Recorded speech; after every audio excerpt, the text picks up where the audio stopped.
I've been feeling like Diego. I be outside, but a nigga out the way though. Just a young nigga tryna get to the pesos. Say me all you want, but it won't get you paid though. Tryna see the world, I've been feeling like Diego. Diego, Diego. I've been outside, but a nigga out the way though. Diego, Diego. I've been feeling like Diego.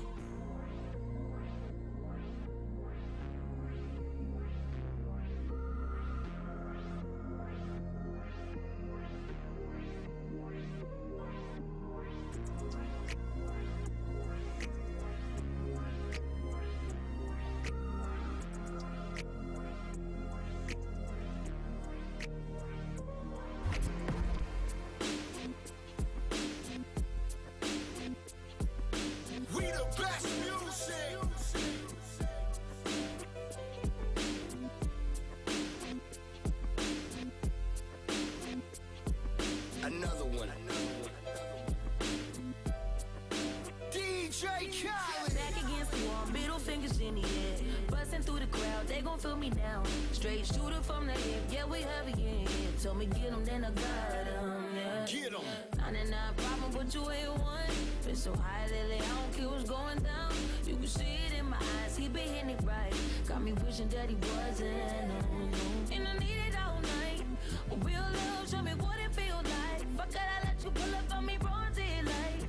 Shots over here, fuck the other side. We ain't gotta lay low, we grown. A field trip and I don't need no chaperone. I'm tryna get ghost.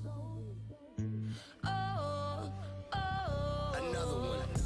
It's just us against the world in this life of sin. Ain't nobody gonna take a shot. It's our ways, us never them. It's just us against the world when the smoke clears. All we got is how we got. It's our ways, us never them. It's lovely at the top, private destination. Sipping on the rocks, only we with us. This kind of love dangerous when it's nothing else to lose. So don't make me wild out. Let's ride. Got 99 problems with one more. 50 feet, get your touch at your front door. Leaving fast and we spinning slow. Side eyes, let me know that we visible. And I need it right now. 10 toes down, show me what it's all about. Thugging, we only ducking when the boys come out. It's that shovel and fuck the other side. We gon' turn the lights off. We hard. What we doing, don't nobody gotta know. I ain't tryna get ghost. Oh yeah. Oh, oh. It's just us against the world in this life of sin. Ain't nobody gonna take a shot. It's our ways, us never them. It's just us against the world when the smoke clears. All we got is how we got. It's our ways, us never them. This how an angel sounds.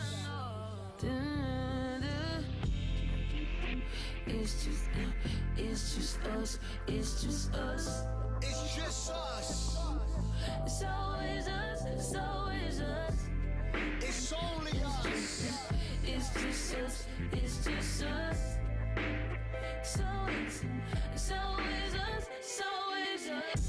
It's just us against the world in this life of sin. Ain't nobody gonna take a shot. It's our ways, us never them. It's just us against the world when the smoke clears. All we got is how we got. It's our ways, us never them. 1985, I arrived. 33 years, damn, I'm grateful I survived. We wasn't supposed to get past 25. Joke's on you, mother, we alive. All these niggas popping now is young. Everybody say the music that they make is dumb. I remember I was 18. Money, parties, I was on the same thing. You gotta give a boy a chance to grow some. Everybody talking like they know some. Make their way to the stage. The Floyd family to the stage. Thank you. You all frontin' these days, man, they barely old enough to drive. To tell them what they should do, who the fuck am I? I heard one of them diss me, I'm surprised. I ain't tripping, listen good to my reply. Come here, little man, let me talk with you. See if I can paint for you the large picture. Congrats, cause you made it out your mama house. I hope you make enough to buy your mama house. I see you watch Icy and your whip form. I got some good advice, never quit torn. Cause that's the way we eat here in this rap game. I'm fucking with your funky little rap name. I hear your music and I know that raps change. A bunch of folks will say that that's a bad thing. Cause everything's commercial when it's pop now. Trap drums is the shit that's hot now. See, I've been on a quest for the next wave. But never mind, that was just a segue. I must say, by your songs I'm unimpressed, hey. But I love to see a black man get paid. And plus you having fun and I respect that. But have you ever thought about your impact? These white kids love that you don't give a f***. Cause that's exactly what's expected when your skin black. They wanna see you dab, they wanna see you pop a boy. They wanna see you tatted from your face to your heels. And somewhere deep down, f it, I gotta keep it real. They wanna be black and think your song is how it feels. So when you turn up, you see them turning up too. You hit the next city, collect your money when it's due. You get in that paper swimming in I don't blame you, you ain't thinking about the people that's looking like me and you. True, you got better shit to do. You could've bought a crib with all that bread that you done blew. I know you think this type of revenue is never ending, but I wanna take a minute just to tell you that ain't true. One day them kids that's listening gon' grow up and get too old for that shit that made you blow up. Now your show's looking light cause they don't show up, which unfortunately means the money slow up. Now you scrambling and hoping to get hot again, but you forgot you only pop cause you was riding trends. Now you old news and you going through regrets cause you never bought that house but you got a Benz and a bunch of jewels and a bunch of shoes and a bunch of fake friends. I ain't judging you, I'm just telling you it's probably gonna happen when you rapping about the type of shit you rapping about. It's a faster route to the bottom, I wish you good luck. I'm hoping for your sake that you ain't dumb as you look, but if it's really true what people saying and you call yourself playing with my name, then I really know you fool. Trust, I'll be around forever cause my skills is tip top. To any amateur that wanna get rocked, just remember what I told you when your shit flop. In 5 years you gon' be on Love and Hip Hop.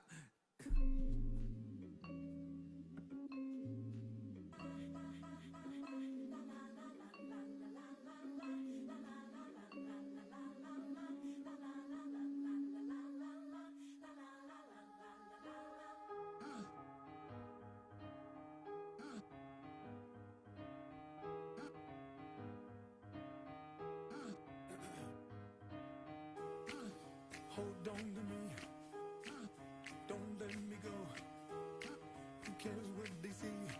Who cares what they know? Your first name is free, last name is dumb, but you still believe in where we're from. Man's right flower, it's in every living thing. Mind, use your power. Spirit, use your wings.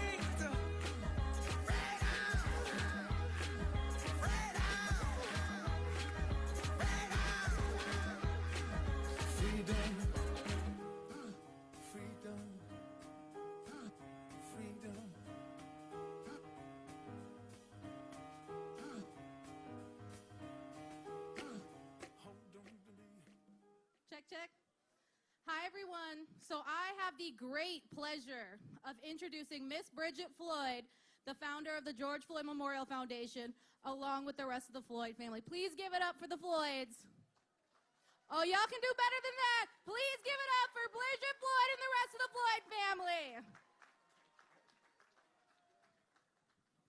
Thank you, thank you, thank you for all that is here. We appreciate the love and support. We are here after a year.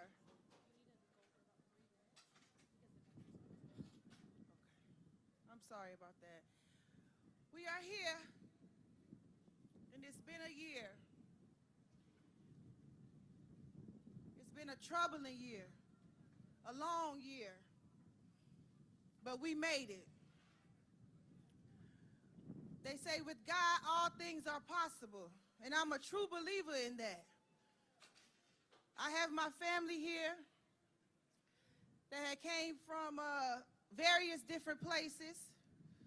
I have some family out there in the audience. I see y'all. But the love is very outpouring today. The love is here. George is here. Y'all know him by George, but I call him Floyd. I don't know if any of my family members would like to say anything. Anybody want to say anything? The mic is yours. Yes, I'm cousin Christopher Simmons, and I just want to come up here and just speak on behalf of my family and just let y'all know that everything has been love since we've been in y'all city, and I just want to let y'all know that y'all have a beautiful city, and we continue to come here and hope to make change here. So just appreciate y'all just coming out and just showing love to our family, and just wanted to just speak on behalf of everybody else. So if anybody else got anything to say, now is y'all turn. How you doing? My name is Floyd. I'm the son of George Floyd, and this is my first time coming out in Minneapolis, but it's really, really, really, really nice, and everybody's out here really, really, really nice, and I can see why this is somewhere that he really wanted to be.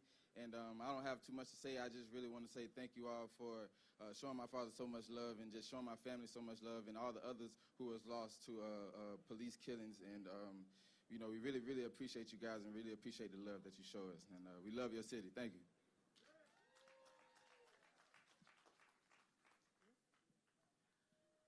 I think we are waiting for the governor, the mayor. You're here? All right, we're going to take a moment of silence as well after the mayor speaks.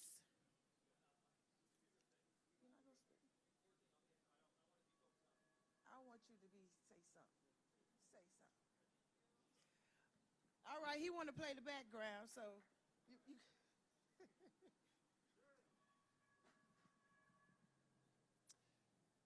So we wanted to make sure we had a moment of silence in honor of George Floyd. As we have heard repeatedly from George Floyd's family, George Floyd is going to save the world. He's going to change the world. He's going to make sure that we look internally at ourselves, acknowledge our shortcomings, and make sure that we all do better from here. This kind of police brutality cannot continue. The murder that we all saw on video. We all got to make the change. And so, if you would do the honors. Thank you. I just want to make it very clear as to why I am not in D.C. today. Biden invited the Floyd family to be in his presence, but I was going to D.C. for a purpose. I was going to D.C. for Biden to sign a bill. Biden has not signed that bill. Biden has broke a promise. I can have a retreat in the receptionist right here in Minnesota. We need that bill passed. We don't want a watered down bill, right, Ms. Gwyncar? We want the bill that we want. The anti-Asians got their bill.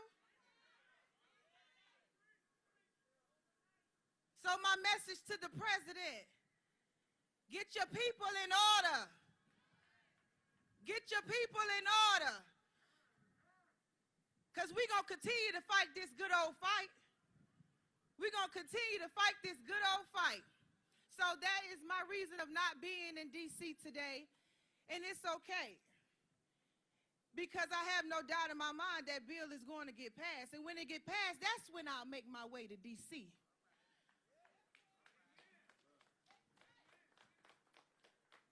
So I think Biden needs to make it right.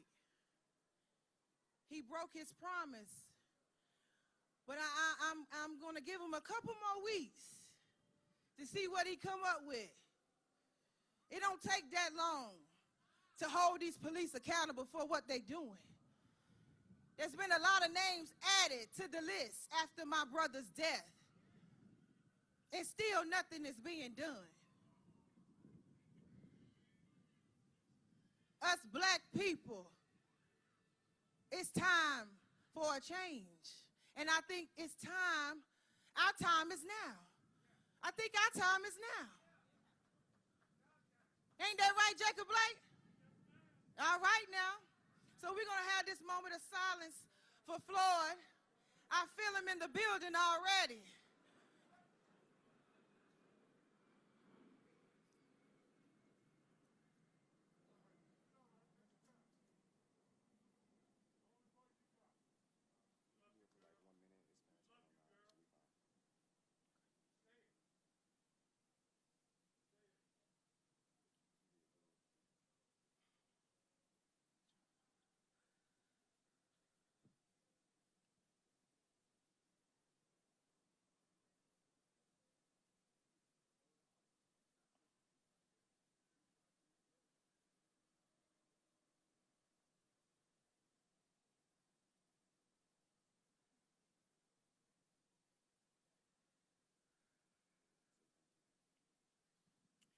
thank you all, and let's have a good time today.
Wake up, I recognize you looking at me for the pay cut. Bahamas, I be looking at you. Good afternoon. My name is Jakari Harris. I have the pleasure of serving as the Executive Director of the George Floyd Memorial Foundation. I am pleased to present to you all Miss Leandria Johnson, a Grammy Award winner and Sunday Best Season 3 winner. Let's show her some love, you all.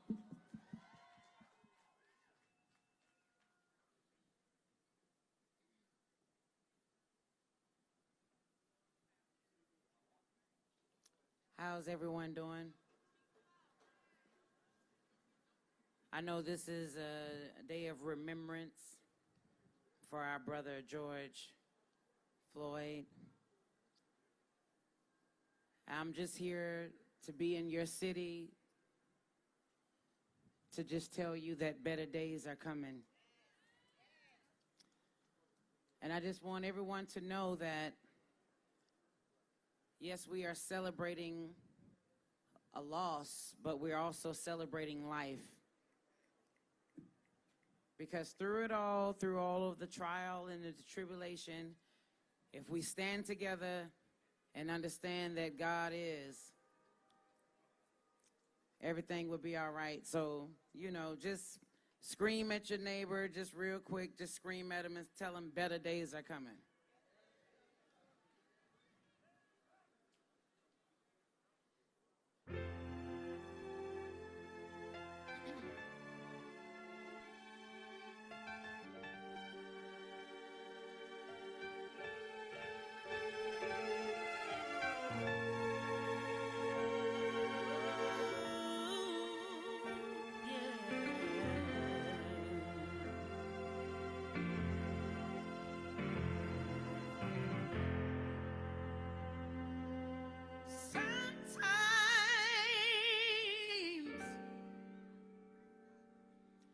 Feels cold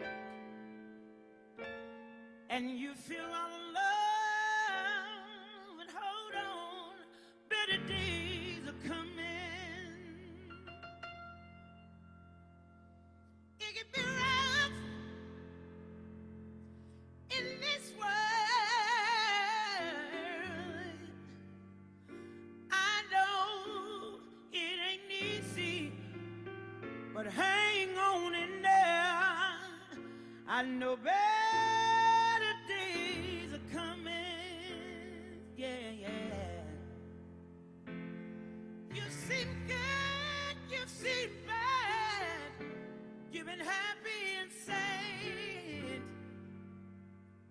But just remember that better days, y'all. Better days are coming.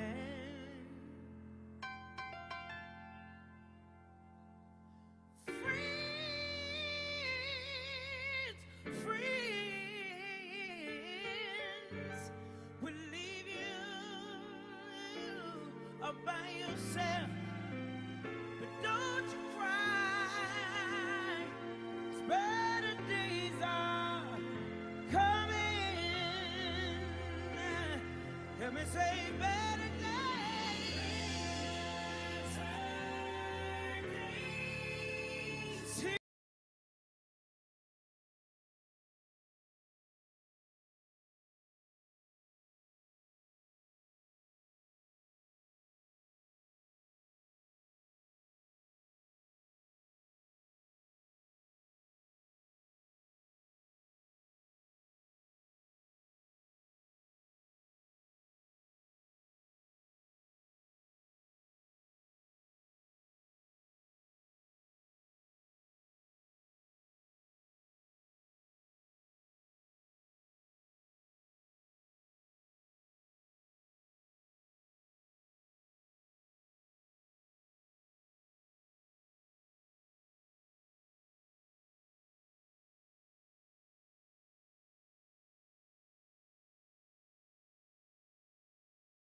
look to the hills,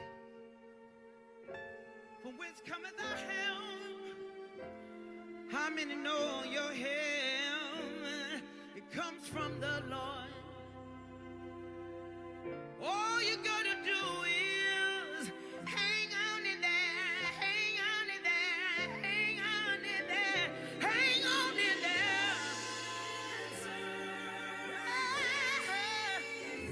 Better days are coming. Oh Lord, it's coming your way soon. It's coming your way soon. It's coming your way soon.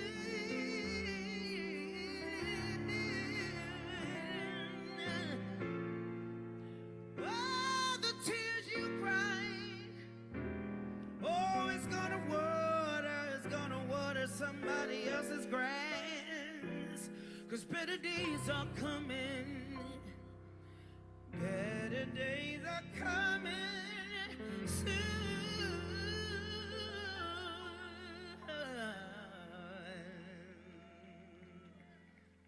Yeah. That was hard to get through. But guess what? In all of that, we all are not perfect, but he is. And y'all know who I'm talking about. So in this time, we still need to say, Lord, deliver me. I know I ain't by myself, you know. I need deliverance every day. So this is my prayer.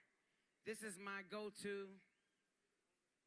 Every minute, every hour, every second, I do need to cry out, God, deliver me. Hold on. Hold on, hold on.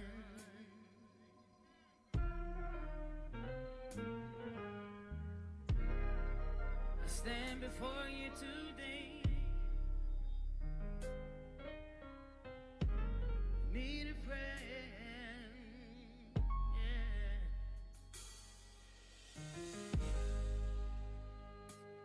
Yeah. In the midnight hour,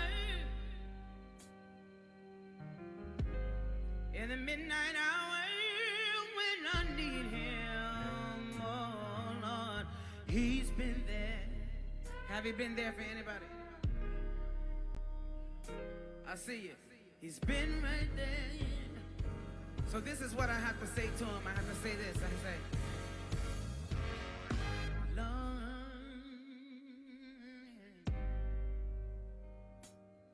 deliver me, 'cause all I seem to do is hurt me,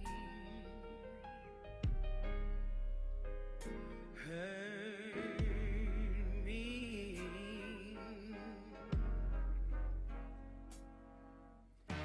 Lord,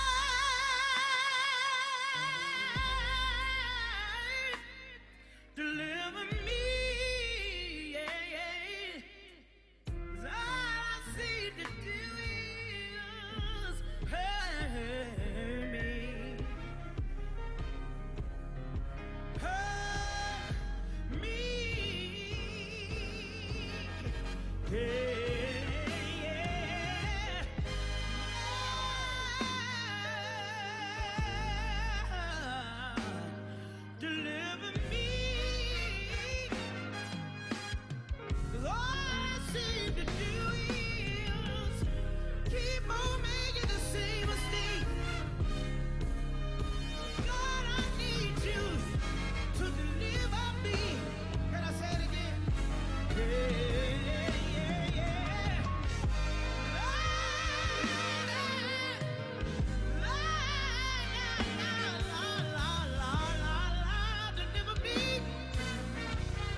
just say, oh Lord, oh Lord.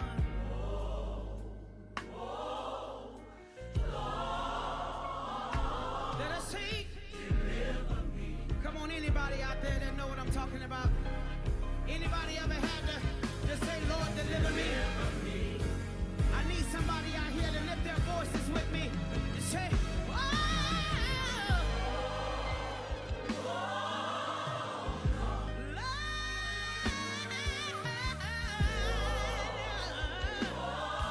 Lord, I need you to. Lord, I need you to stop by my house. Come see about me. Deliver me. Yeah, yeah, yeah. Break it on down. Yeah. Whoa. It's gonna be all right. Man, who am I talking to? I said it's gonna be all right. What I need somebody to do is look at your neighbor and say, though they slay me, yet will I trust him. Look at somebody and say, though they slay me, yet will I trust him. Say, this is my answer. Hey. This is my answer. Guess what? I'm saying goodbye to the old me. Yeah. And I'm saying hello to the brand new me. Hey! Come on, lift your hands. This is my answer. I declare it. I decree. My answer.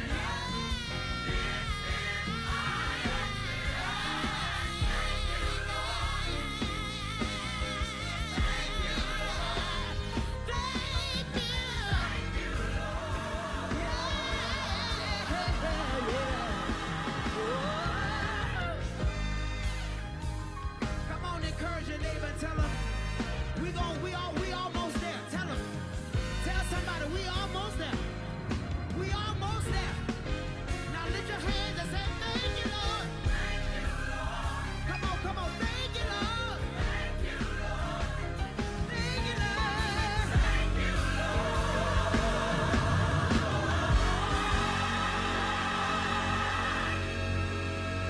Come on, everybody scream, scream, scream, scream, scream, scream, scream, scream, scream.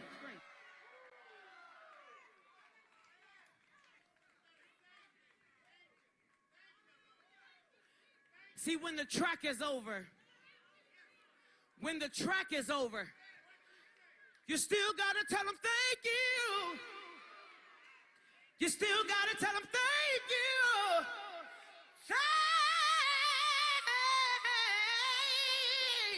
Thank you, Lord. Thank you, Lord. Thank you, Lord. Thank you. Thank you, Lord.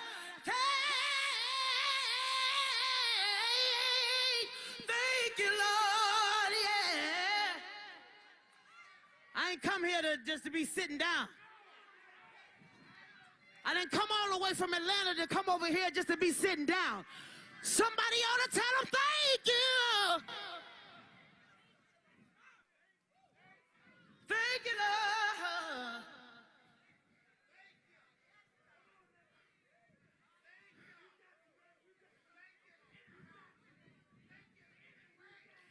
Tell somebody real quick it's going to be all right.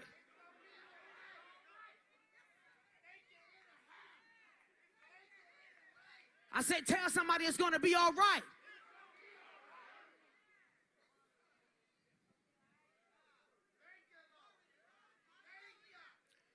This song says, and see, I ain't got no more tracks, but when you stand here before people and you're above ground, we that are above ground got to make some noise. We that are still alive got to make some noise. And we always got to tell somebody that God is real. The song says, blessed assurance, Jesus is mine.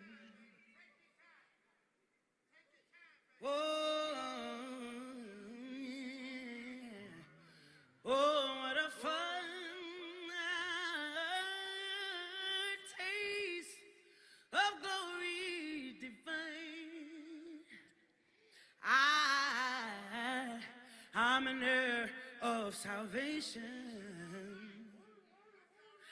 I've been purchased by God, born of his spirit.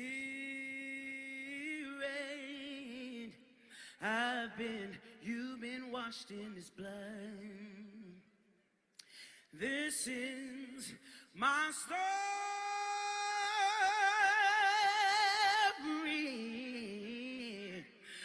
This is my song. I'm praising my Savior.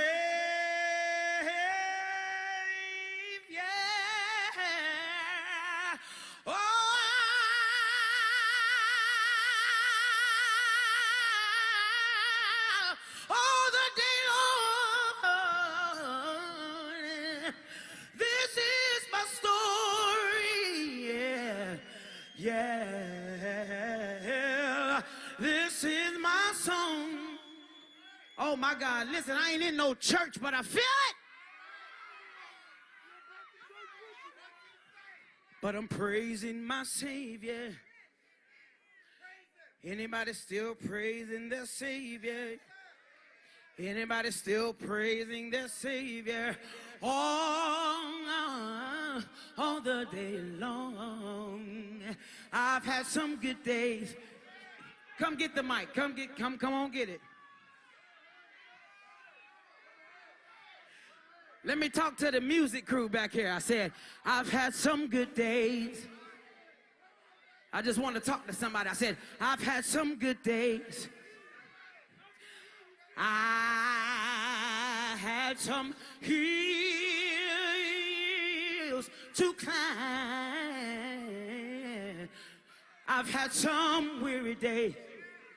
Am I talking to anybody? Yeah. Some sleepless night. But when I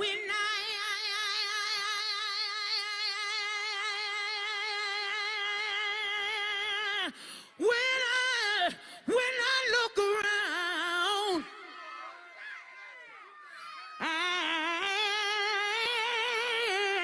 I think things over. All of my good days. Don't worry about them. Don't worry about them. I'll weigh my bad days. I won't complain. Somebody say, God has been so good to me. He opened doors. He opened doors that I could not see. So I say thank you, Lord. If you've been good to you, say thank you, Lord. If He made ways out of no way, say thank you, Lord. I won't complain. He dried all of my tears away. Hallelujah. See, you can't be scared to say hallelujah. You can't be scared to say thank you, Jesus. You turned my midnight into days. So I'll just say thank you, Lord. Can somebody shout thank you, Lord? Can somebody shout thank you, Lord? Listen, can somebody shout thank you, Lord?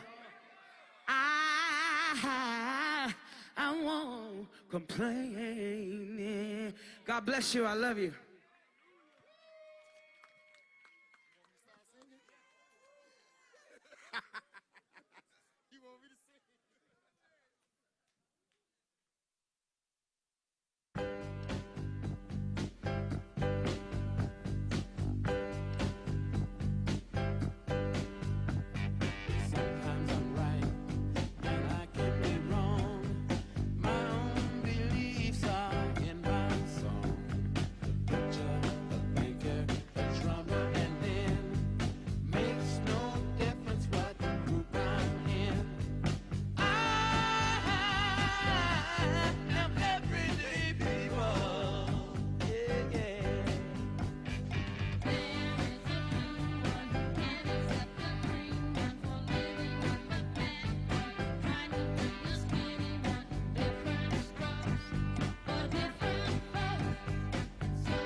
Money fall on you, banana fall on you, Prada fall on you, cause I'm in love with you.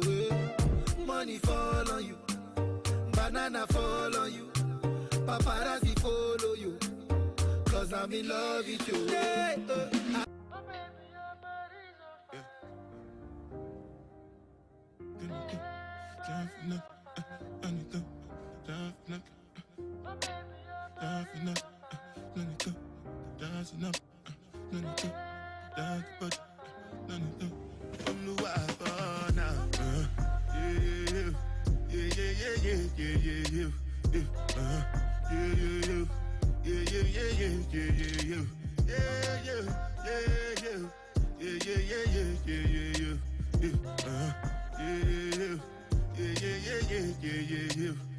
This one I better do with the jabata.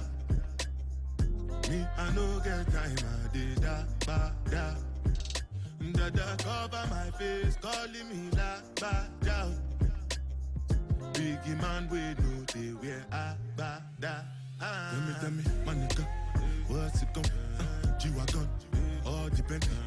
The kitchen, ride the whip, I no feet, die for nothing.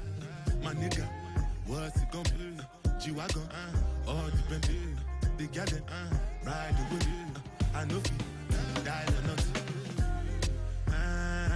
Make you no say anything when you do, they must commend it. I can't come and keep myself. So anything when they do, I they try to do on my way. I can't come and keep myself.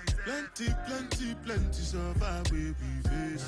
Just to make sure money day. But my people then go say, I know one buy, I know one die, I know one payment. I want enjoy, I want job life, I want buy motor, I want build house, I still want to know. Tell me, my nigga, what's it gon' G-Wagon, all the Bentley, the kitchen, ride the whip, I no feet, die for nothing. My nigga, what's it gon' be? G-Wagon, all the Bentley, the kitchen, ride the whip, I no feet.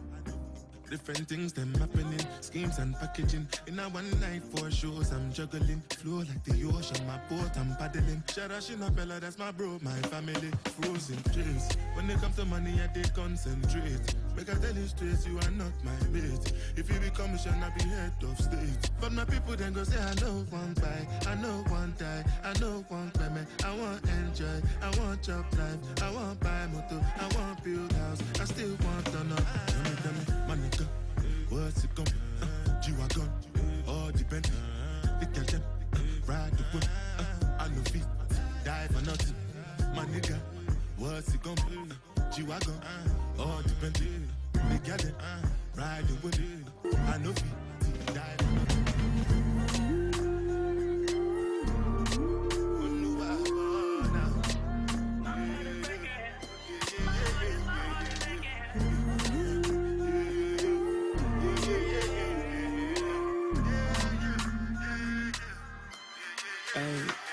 She's a runner, she's a track star. She gon' run away when it gets hard. She can't take the pain, she can't get scarred. She hurt anyone that gets involved. Don't wanna commit, why take it this far? She gon' do the race, just not this one. Love is a game you used to cheer for. When I was down to talk, you weren't here for. You, leave a trail of heartbreak and heartache like it cool. I guess way too late is convenient for you. The dirt you left don't turn into dust, it don't move. It's still waiting for you. Girl, you're killing me, you're tweaking all. I asked you what you feeling, you don't speak at all. But you go straight to Twitter, you gon' tweet it all. You must want another nigga to be alone. What you want to see? We was supposed to fight high through the storm. Hey everyone, how much fun are you having so far? That's it. How much fun are y'all having so far? Amazing. I just wanted to put a little spotlight on all these amazing BIPOC food trucks we have out here for you guys, so make sure you go see them over there. We have a community art mural for y'all to get into this community project together. But across this parkway right here, we got the bounce houses, the free concessions, and all types of stuff. So the party does not end right here. We got it everywhere, okay? So make sure y'all go check out these restore stations. you know, hop in this stuff and let's get the party going, okay? So it's amazing. I'm going to present Dunya dancing. Sorry. Dunya drum and dancing, okay? Thank you, guys.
the home of the brave, I ask, is this what freedom feels like?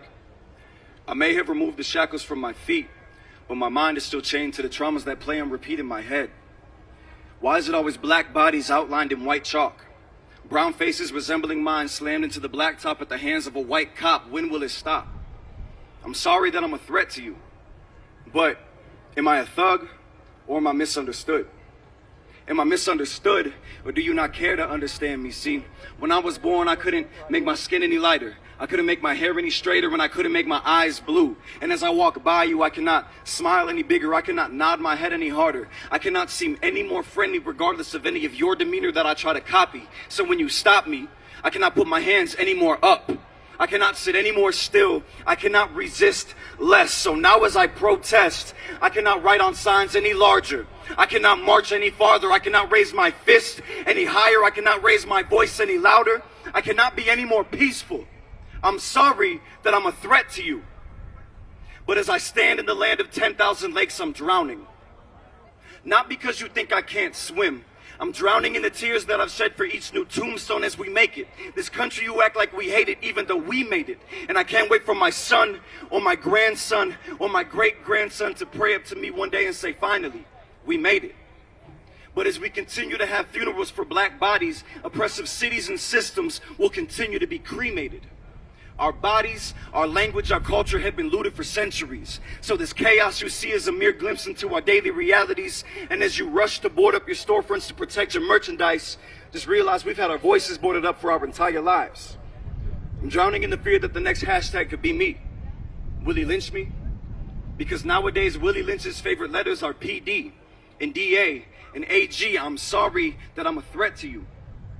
As I stand in the land of the free, the home of the brave, I may not know freedom, but black and brave are synonymous, because every day that I choose to exist, I am met with those who wish to end my existence. But we're resistant, we're resilient, we're brilliant. Only 13% of the population, but have so much influence on the other hundreds of millions. I'm sorry that I'm a threat to you, but I understand why. Because as I stand in the land of 10,000 lakes, I've seen a small ripple turn into a wave, a tsunami, a hurricane of a movement that has since traveled throughout the world. The power that we have is immeasurable. And this movement has made its way to your front door, and we are no longer knocking. We are demanding entrance, and we are not taking no for an answer. Going back is not an option. No justice. No justice. No justice. No justice. I am no longer sorry. I am unapologetic. When it comes to my liberation, I am unapologetic. We are unapologetic. Because if George don't get it, I said if George don't get it, I said if George don't get it, if Dante Wright don't get it, if Kobe Heisler don't get it, if Dalal Eid don't get it, if Jamar Clark, Philando Castile, Demetrius Hill, Jefford Smith, Isaac Aiden, Travis Jordan, Cordell Handy, Marcus Golden, Lionel Lewis, Brian Quiones, Hardell Sherrill, Justin Tigan. If they don't get it, if they don't get it, if we don't get it, if we don't get it, if we don't get it, I said if we don't get it. All power to the people.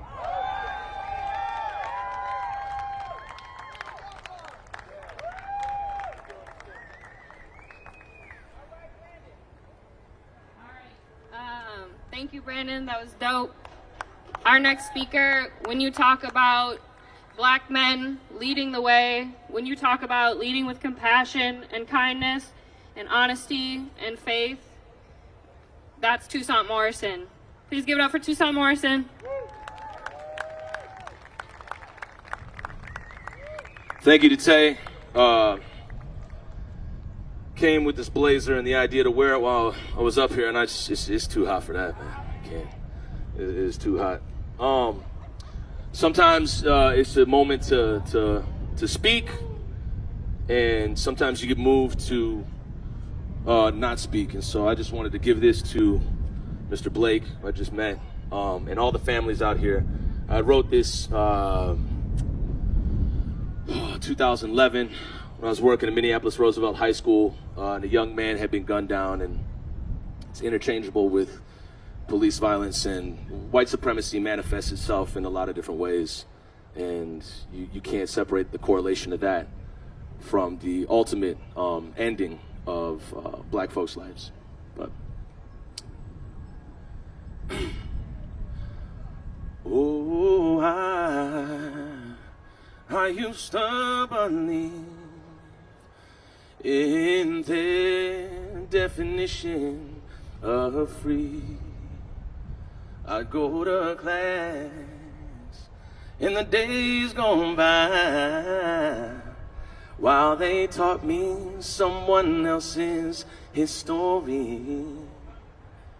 But when I left for good this time, I found my story right here in this street. And when I came to tell ya that I'd found the truth, they told me that got awful bad news. They said a young man was shot down yesterday. Another number in a non-white face. Well, hot damn, what's come over me? My heart is beating, but I can't feel a thing inside out. It's all empty. They teach us lies till we dig our own graves, but not now, not me. Not till I make the city sing your name. Yeah, yeah. Oh, I used to believe in the definition of free. I go to class and the days go by while they taught me someone else's history. But when I left for good this time, I found my story right here in this street. And when I came to tell you that I found the truth, they told me that got awful bad news. Bad news. Bad news. Bad news. Yeah. It was a young man like you on any eve. Wrong place, wrong time, everything. It leads up to this legacy of little pride and so much shame. But right now, you and me have the chance to steer our face so no one dies in vain. It was a young man like you on any eve. Wrong place, same cops, everything. It leads up to this legacy of little pride and so much shame. But right now, you and me have the chance to steer our fate so no one dies in vain. Brother, I'll make the city sing your name. Name, name, name. Thank you.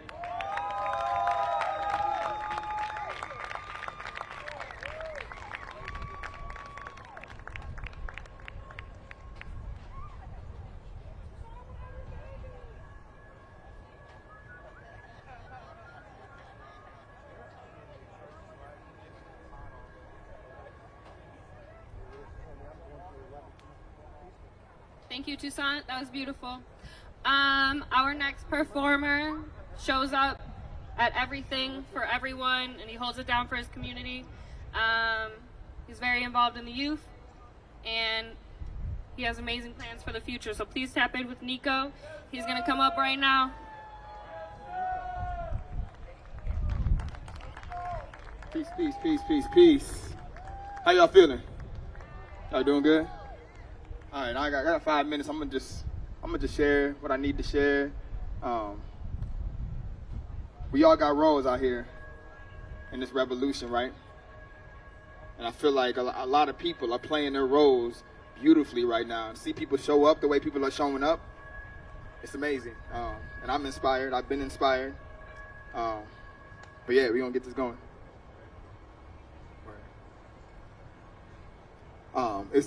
I was talking about my brother over here. I live 2 blocks from George Floyd Square, So the night that George was murdered, I heard those sirens. It was, you know, any other night, right? You hear sirens. You don't know where they're going, what's going to happen, what's the, you know, I'm going to look on the news tomorrow and see what's up, you know, like we always do, right? Too often. You know, so that morning, that next morning, hearing that news, seeing that footage, it was instant activation, as I'm sure it was for many of us out here. Instant activation. And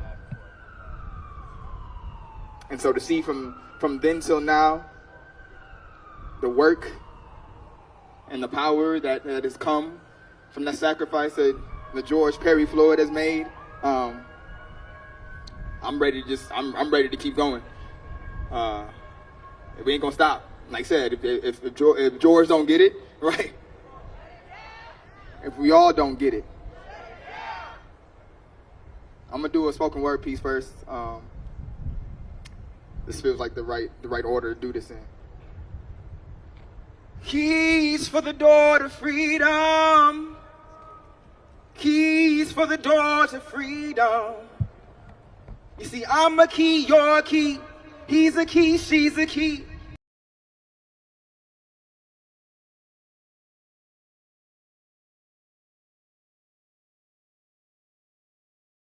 More than gold. Stay true to yourself and to the world as a whole. Rip your skin off and expose your soul. Make living your purpose your goal and realize you are a key. Because we are placed here in the image of pure light. So look deep down inside of your spirit and ignite the creative inspiration of whatever it is you do. Free the love inside and be the best version of you. See, they tried to bury us, but they were unaware that we were seeds. We grew from rocks and hard places, determined to be freed. We collectively agreed to gain strength from pain and hurt. We will thrive because our existence is work. We work to stay on that land which we were birthed by the sun. We work to survive from that land we were taken from. We work to live how others were allowed to live. We work to vote, have proper education for our kids. We worked and are still working today to regain the understanding of our history that's been burned, lost, and locked away. And we must work hard to bring back those that have gone astray because we work too hard for us to end up this way. We work too hard to have our dreams turn into nightmares. We work too hard to be treated equal and fair. Now we must work. Do only the most powerful work for the future, the children to see. Because it took work to get freedom for you and me. It's going to take generations of work to stay free. Keys to the door to freedom. Keys to the door to freedom. See, I'm a key, you're a key. He's a key, she's a key. We all are keys to freedom. That's that piece.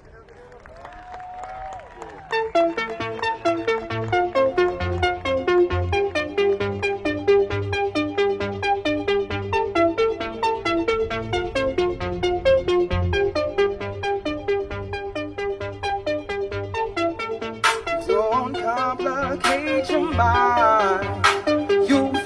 That's not the way. Let intuition be a guide. Hear what your spirit has to say. Let joy grow in your heart.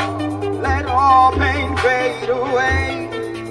And when you fear a fall, remember love will conquer all. Just know that love will conquer all. Love will conquer all. Remember, love will conquer all. No, love will conquer all. Yes, love will conquer all. So love says,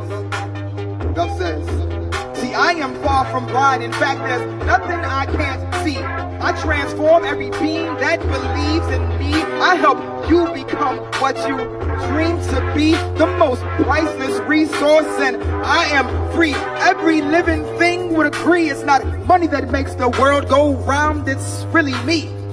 I am the dirt, the seed, then I become the tree. I'm the process that recycles life when it's time to die. I am the caterpillar, the cocoon, and the butterfly. To find me, you can look low or you can look high, but most of the time I reside inside. I am the spirit of forever, the setting of the sun, the rising of the tide. My goal is to overcome all fear and help the living to become more alive. Create below the joy that exists above, the purest of all energy. And I am love, and you are love, and this is love. We are love. One last time.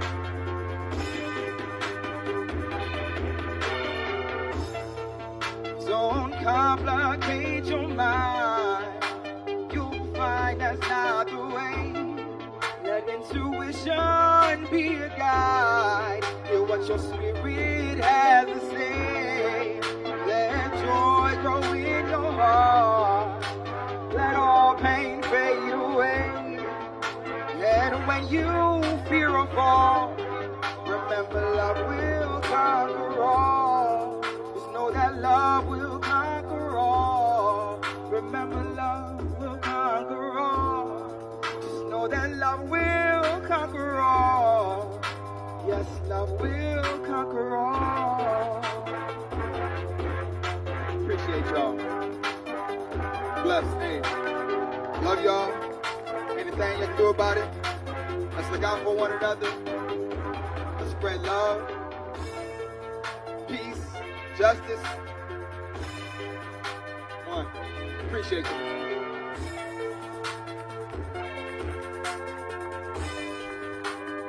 Love will conquer all.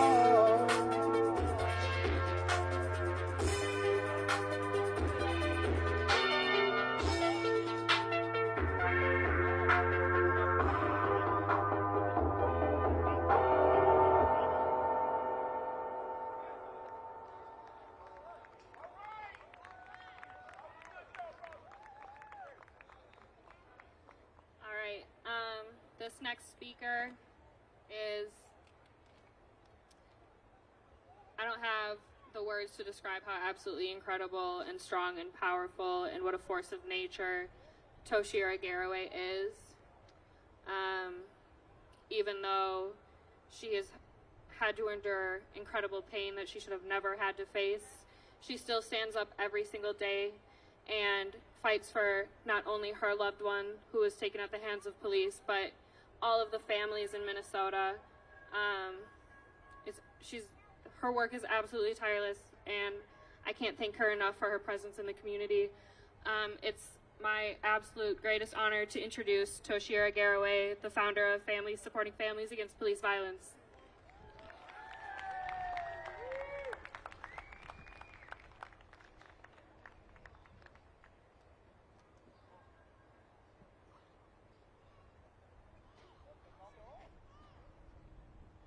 Thank you, everybody. I am so grateful to be here today because I remember crawling on my knees, telling the Lord to please take the pain away. I did not understand why. I said, well, dear God, Justin is gone now. But I have to live here, and I have to live knowing that he died in a dumpster, knowing that I walked in a mortuary and seen the only man that I ever knew, the only man that I had children with, lay in a casket with his skull cracked in half, his wrists detached from his arms, his eyeballs punched in, a 2009 Emmett Till. And I remember I screamed at God. I said, why? And now I know why. He needed me to be able to identify with the pain personally. So when you guys see me out here, yeah, you see me, but I am only a vessel. I only use my hands and my feet and my body and my lips for God's glory. This is about Him. This is not about us. This is not about us.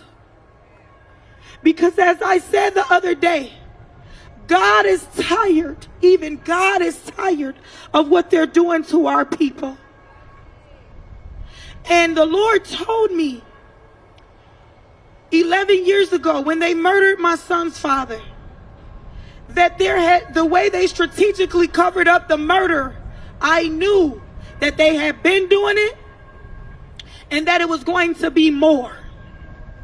So all of the murders that I've seen in between 2009 up until today, I was sitting there watching the news, and there was Jamar Clark, there was Philando Castile, and the Lord said, this is the more that I was telling you about.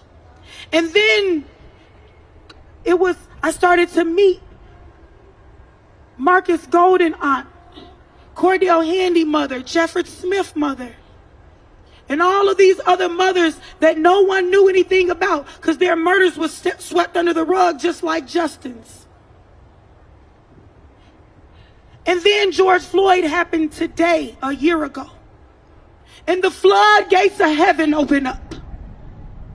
And the truth of what's really been going on in the state of Minnesota and around the world was able to see. And the blind eyes that turned their faces and they didn't want to see the truth, didn't have a choice but to see the truth of what's really been going on at the hands of police to black and indigenous people and minority people, but mainly black men.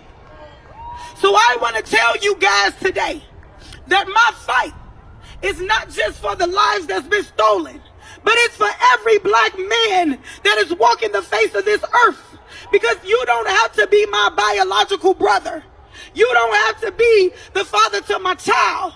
You don't have to be my friend for me to care about your life, to see that you are a black man that's just trying to live. When they demise our black men, when they beat them down, it's way before they kill them. They harass them and they stalk them and they pull them over. They even make them sit on the curb.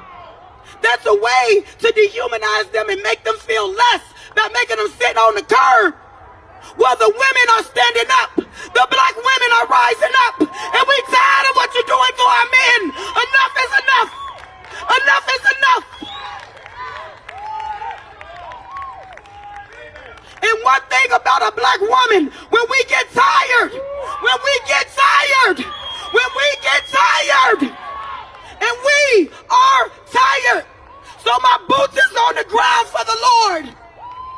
And I can't worry about another thing. I want to say this and then I'm done. We cannot worry about when people say, well, what about black lives and stuff like that? And we can't worry about, we have to keep our eyes on God's promise. Keep your eyes on the focus. Keep your eyes on His promise. And when you see something, Dr. Martin Luther King, he seen something at the end, the light at the end of the tunnel, the light that God has given us. He's seen that light. We must see that same light. And we must do like Jesus did when He was on the cross. So when people talk and have ill intentions, say, forgive them, Lord, for they know not what they do. On a daily basis, you will have to do that. But you have to continue your fight. You must not be discouraged, but keep your eyes on the promise. I have a duty. We have a duty to fight for our freedom.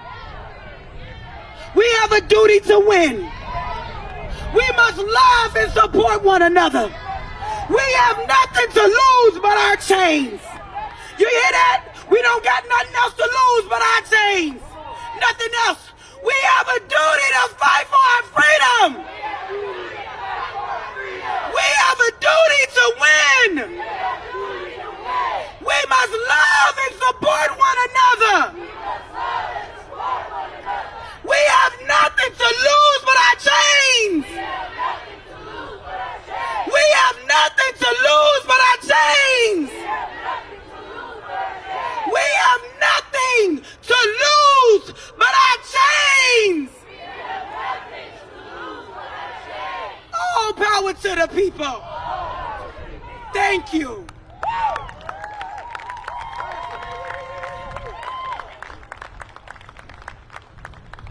Hi, my name is Taryn Vang. My boyfriend Travis Jordan was murdered November 9th, 2018 by the Minneapolis Police Department.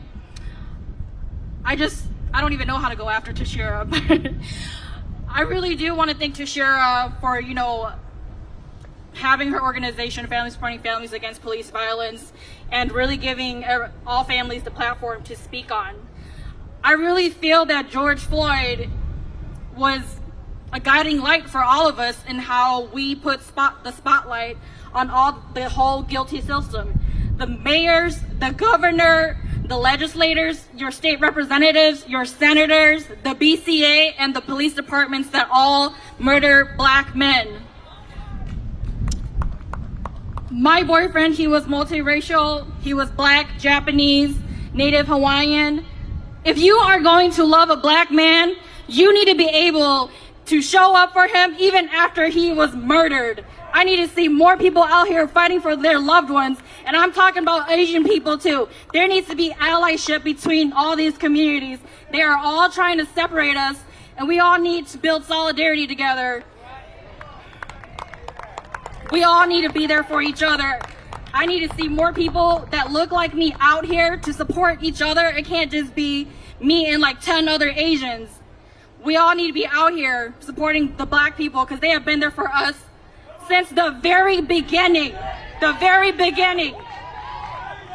If there is no black liberation, there is no liberation for anybody. So thank you all for being here and always supporting us.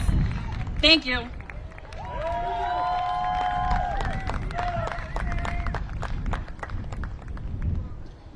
The revolution will not be televised, but it will be live streamed. My name is Jonathan McClellan, president of the Minnesota Justice Coalition. We are part of a collective of organizations that work with the families and community to draft and advance legislation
resolutions within them and use these spaces to hold candidates' feet to the fire.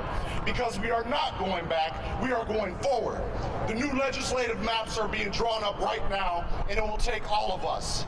And as King Demetrius says, listen. As Leslie Resman says, don't complain, activate. As Nikema Levy-Armstrong says, pull up. As the families say, feel our pain and let that keep you grounded and focused in this fight. As Jelani Hussein says, by any means necessary. And as I say, infect the system with a conscience. So when you go home today and tomorrow, and the next day, and the day after that, remember, it was your conscience that brought you here. It is your conscience that tells you what happened to George Floyd is wrong. It is your conscience that brought you out last summer. It is your conscience that we stand on the right side of history. It is your conscience that says that we support each other. It is your conscience that says that the pain that these families are going through is wrong. It is your conscience that says the boot of oppression is wrong. We all know the system doesn't have a conscience, and that is why it is our duty to infect it with one. All power to the people.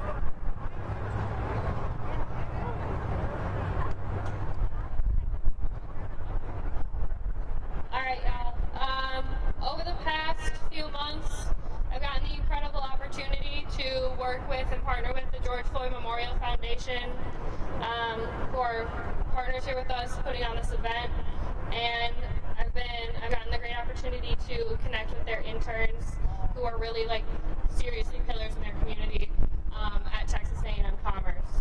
One of them in particular is an up-and-coming artist. He not only designed this banner that you're seeing right in front of you and these shirts that these guys right over here are wearing, he's also a rapper, and he's going to perform for you today. So it's my great honor to introduce my really good friend, Tony B.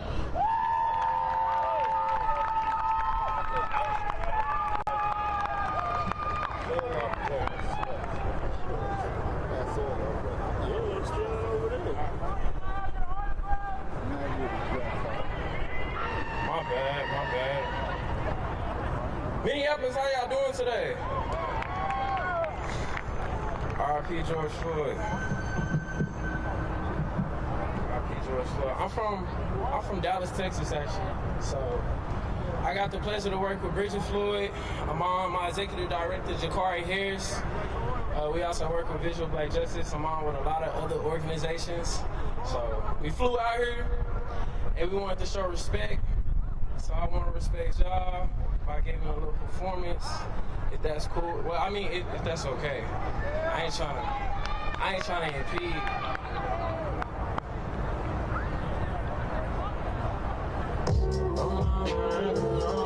We gon' ride, I grip my wheel.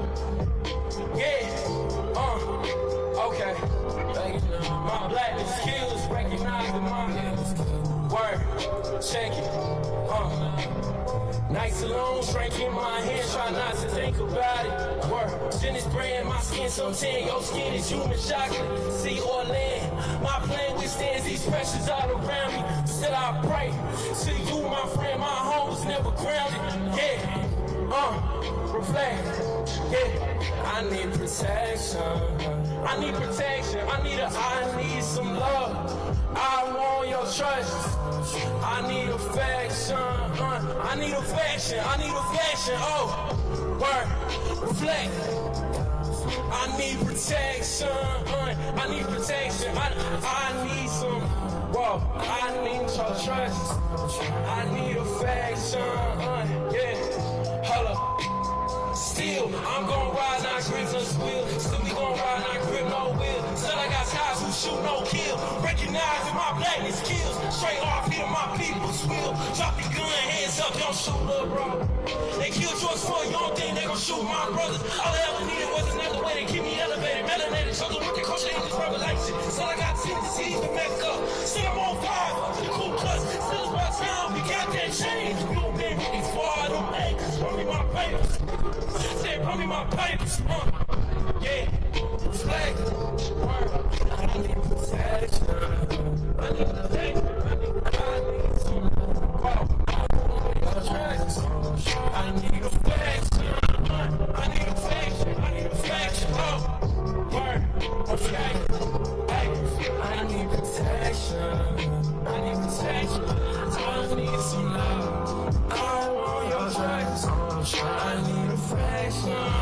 Yeah, affection. I need affection. One word, blackness kills my brothers. Blackness kills my blackness kills my blackness kills my brothers. Blackness kills my blackness kills my blackness kills my brothers. Blackness kills my blackness kills my blackness kills my brothers. Don't pray to kill my brothers. Blackness kills my brothers. Blackness kills my blackness kills my blackness kills my brothers. Blackness kills my blackness kills my blackness kills my brothers. Blackness kills my blackness kills my blackness kills my brothers. Don't pray to kill my brothers. Yeah, flag. I need protection. I need protection. I need some love. I want your drugs. I need affection. I need affection. I need affection. Oh, word. Yeah. Hey, I need protection. Hey, word. I need some love. Word. I want your drugs. I need affection. I need affection. I need affection. Word.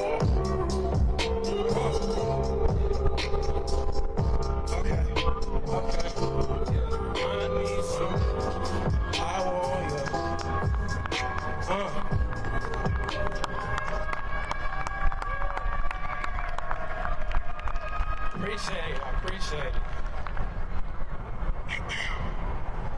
This next track is called Higher Power. I come from Dallas, Texas, like I said, really based in Oak Cliff. So I see a lot of injustice going on in my city. I seen a lot of injustice going on around the world. George Floyd really impacted my life to create change, so I became the change in my community.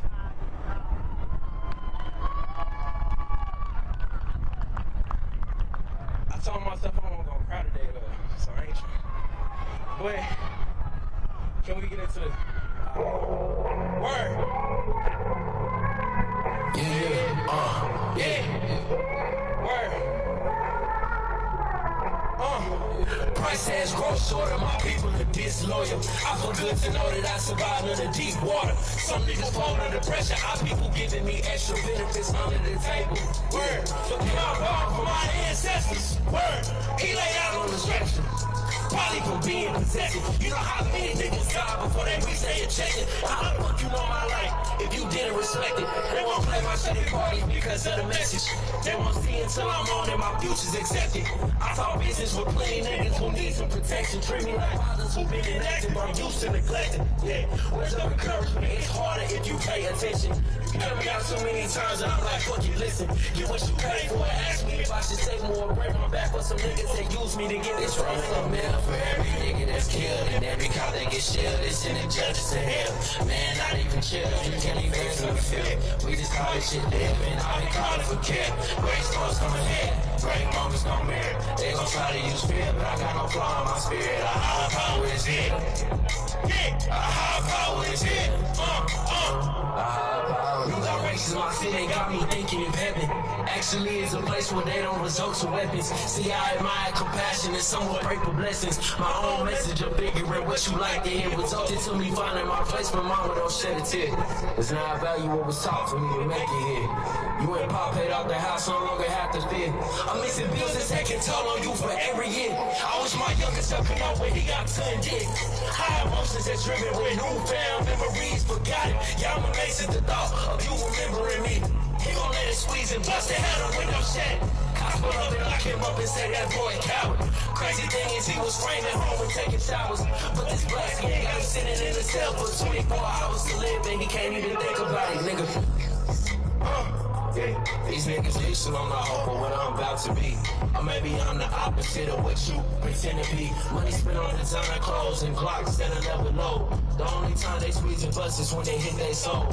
Otherwise, it's just your body standing in the cold. My issue please but drain, so I'm gaining back some self-control for myself, cause I don't know how it's real on hell. For every nigga that's killed and every cop that gets shelled, they send the judges to hell. Man, not even chill, can't even gain from the field. We just call this shit living, I've been calling for care.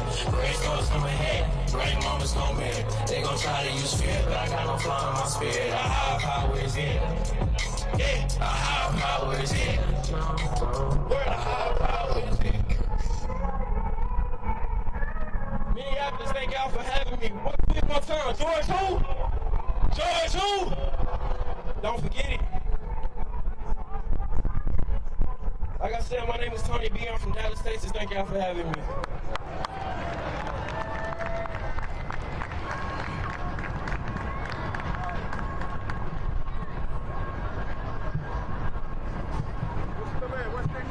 Channel 5. Good. Oh, sir. Yeah, one of my mates. I watch 5 Alive and Fox Channel Alive. I have TV programs also. Anytime you want to interview, let me know. Okay, we'll do. Enjoy the rest of your day. What's up, black boy?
rights attorney and activist.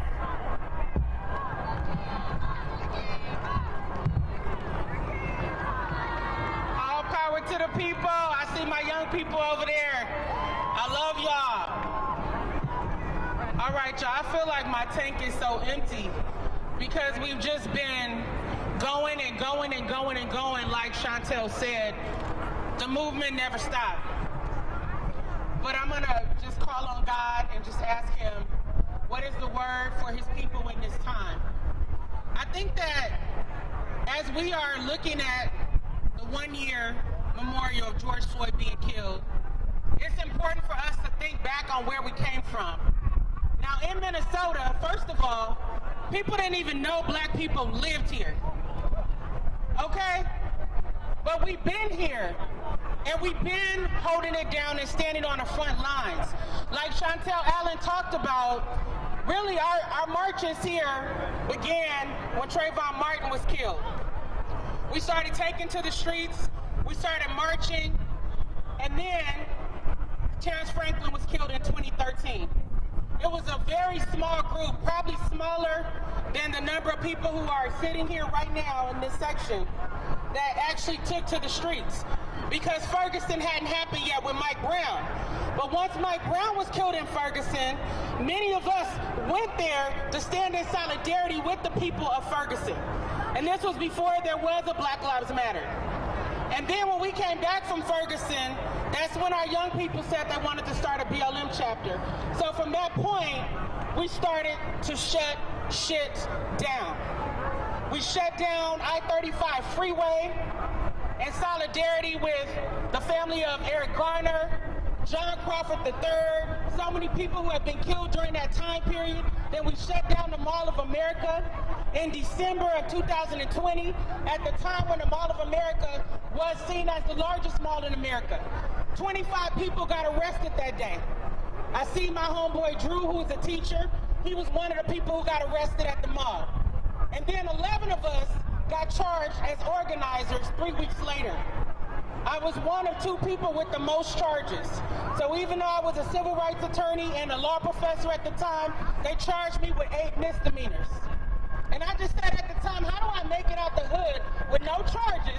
But now that it's time to stand up for justice, you want to criminalize me and other people who are standing on the front lines. That's what they have always done to us.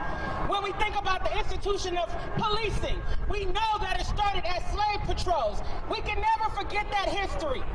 Black people wanting to escape from slavery being viewed as criminals, with their pictures up, with fugitive signs hanging on the trees. And during that period of time, what did we see? Mostly white men being rounded up as the authority of the land, being able to catch and capture us under the law, on horseback, with vicious dogs. And what do we see today? White men in authority, under the law, some of them still on horseback, and with vicious dogs, able to come in and paint us as criminals, able to come into our families and use the child protection system to take black and indigenous children away, able to demonize and criminalize us, but we say, who are the real criminals? Who set off this entire system to make it us versus them? Who put us in the position of constantly having to demand justice and to see our humanity being recognized? The real evil is in the people who set up this system. And the real evil is in the people who continue to perpetuate it time and time and time again. And who layer system upon system upon system to keep us on lockdown and oppressed.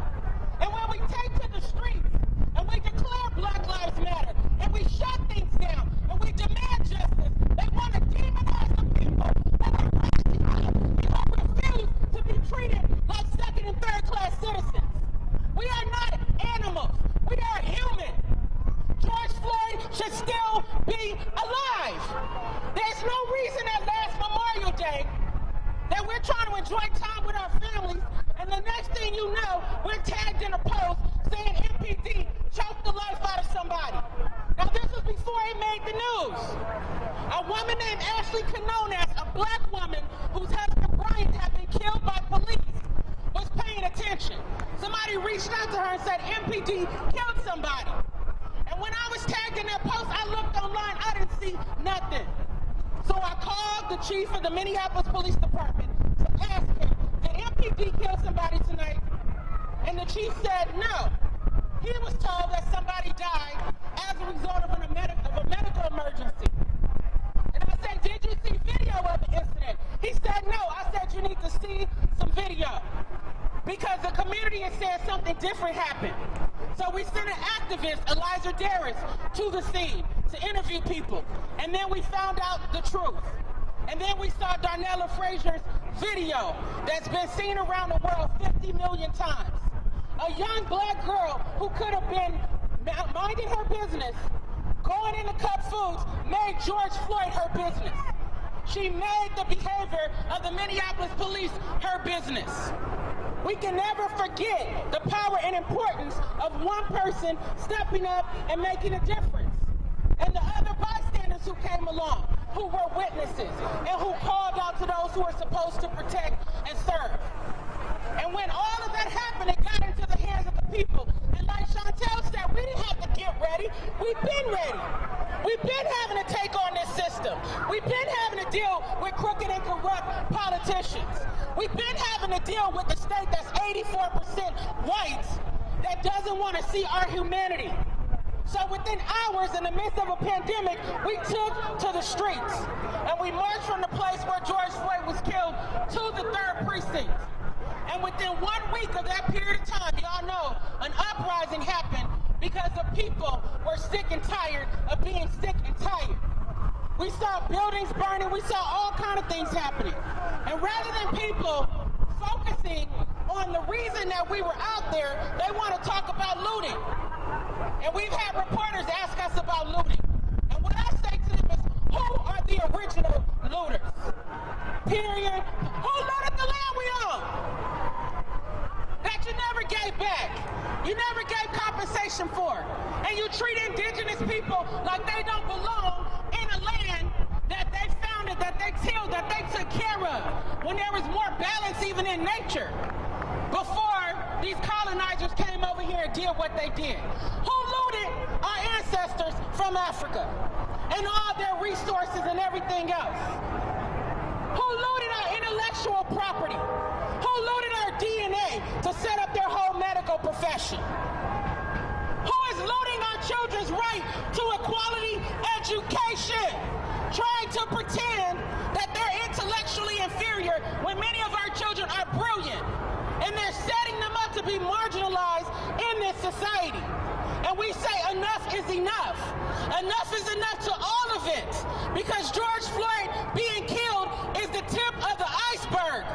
When you look at the long-standing systemic injustices that black people in this country, that indigenous people in this country, that poor people in this country continue to face. So as Chantel said, we ain't going nowhere. In the spirit of George Floyd, in the spirit of all those who were killed before him, who were killed while we were waiting on the trial to conclude, and who've been killed after him, as many of these families here can attest to, we have to keep going. We have to keep fighting. We have to keep rising. We have to keep standing. We have to keep speaking. We have to keep showing up. We cannot give up. We cannot get comfortable. We cannot sit to the side. We cannot allow people to try to divide us. You're not going to divide black men from black women from black children. We stand united as one, as we have always had to do to take on this system of oppression. So keep your boots on the ground no matter what. God bless you. All power to the people.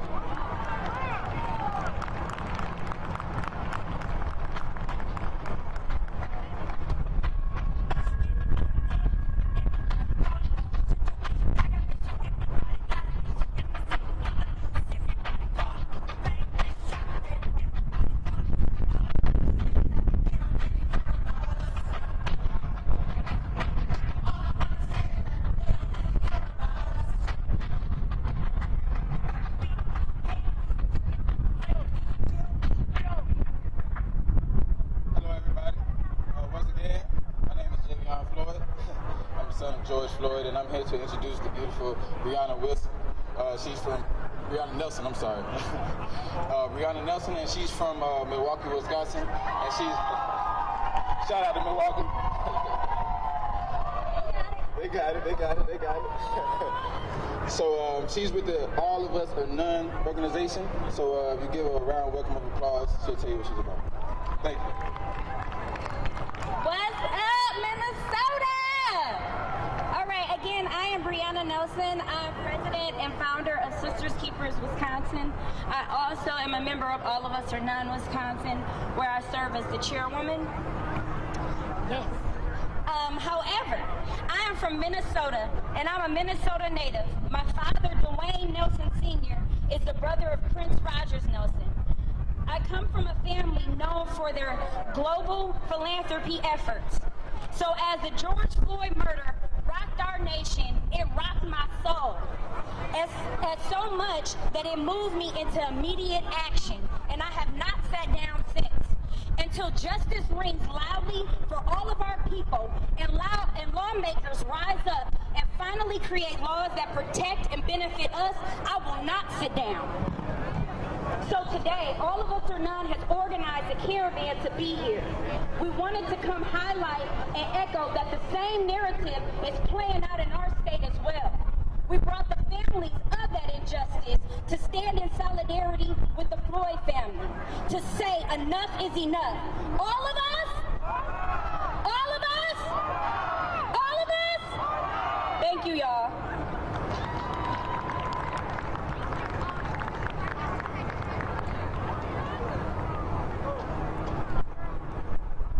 Everybody give a nice round of applause for Ms. Breonna Nelson.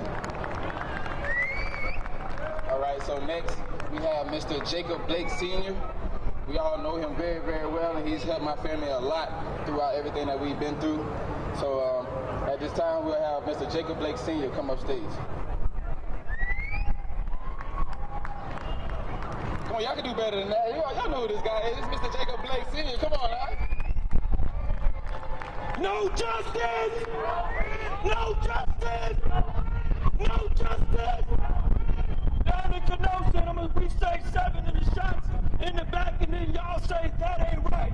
7 shots in the back! 7 shots in the back! 7 shots in the back! No justice! We don't get it! If we don't get it! If we don't get it! If we don't get it! We want to thank you to all the Floyd family for having us. I'm getting ready to introduce my big brother. We want to say thank you to LOC leaders of Kenosha for being a support, obviously. And we got Breonna Taylor's auntie here. Is getting ready to come up here and say some words as well. We personally, the Blake family, they were talking about yesterday at the forum that we should have organizations get behind the families and push and project the families. And that's exactly what Tanya McClain come up here, leaders of Kenosha, has done for the Blake families in Kenosha. And for that, we just want to say thank you to her and her organization for everything they've done for our family in Kenosha, keeping the boots on the ground, continuing to unite other families, and moving us all forward together. Thank you very much. Coming up to the mic now for my sis, Brianka. She gonna do it all. Here she is, Breonna Taylor's auntie, with much love, and run the foundation. She's gonna let you know. Give it up, give it up. All praise to God, all power to the people. Peace and love to everybody this afternoon. It's an honor to be here today to stand with all the families that's traveled here to support the George Floyd family, especially my brother Big Jake. And we also got the Cole family up here. So, you know, I got to meet Micaiah Bryant's family. Like, it's just so many people. It's just so many of us now. It's really sad, but it's a blessing that we all get to stand in solidarity with each other. But today, 1 year ago, we stood on our own death of East George Floyd tragedy was beginning. And it was definitely a wake-up call to sit there as we watched this man take his last breath.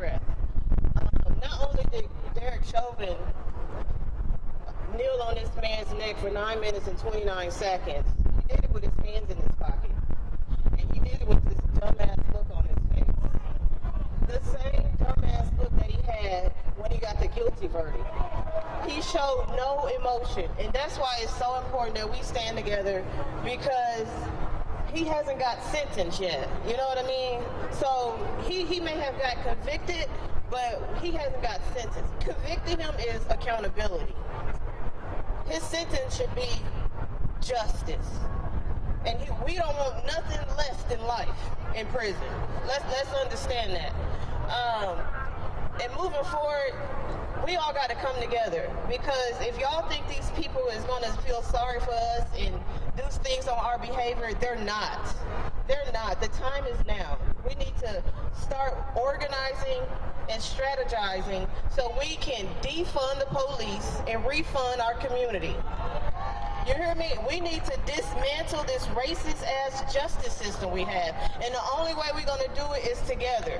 So please reach out to your community. You don't have to protest to give back to your community. There's other ways that you can give back to your community and reach out not just to your community, but to other communities. Because I'm going to tell you right now, 502 Louisville, Kentucky needs you right now. We is pleading for help right now, because my niece, Breonna Taylor, she ain't got justice yet. These motherfuckers might walk clean. And there were several racist-ass police involved in her murder. And they try not to charge nobody.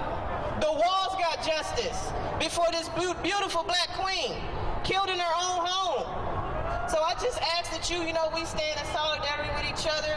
Our families, this shit ain't easy up here, y'all. It's not easy, but we know it's a must. We have to get up here and stand together and lead by example to show y'all that we mean business. We serious. We sacrifice a lot too. A lot of y'all may think we rich. No, we don't. We're not rich at all. We doing this shit out of love for our family. When Jacob got to get up every morning to take his son to rehab and see him in pain, nobody's there to record that shit. You know what I'm saying? When we have to deal with the pain of the siblings of Cole and his mother crying out every night, no, the cameras aren't there to see this. We need y'all more than ever right now, so we ask y'all to just keep standing, keep going. And in my message to George Floyd, we gonna make sure you rest in power, brother. We down here, we gonna make sure you rest in power. And I know you was up there protecting my niece, because I know that's the type of man you was. So give it to me for me one more time. Say his name, George Floyd. Say his name. Say his name. Say her name. Say her name louder. Say her name louder. Thank y'all. Peace and love to y'all. We got a beautiful family that we were introduced to while we were swinging around the state of Wisconsin fighting for justice for Jacob Blake, who was shot 7 times in the back, paralyzed and not charged for a crime. We met this beautiful family. Mama Cole's gonna come up here. Give it up for the Cole family, please. Come on, Mama.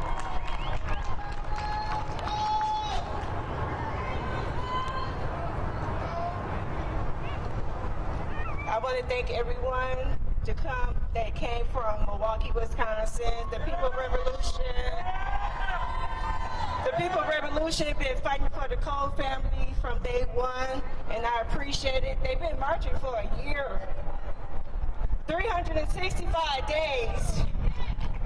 We've been making changes in the state of Wisconsin.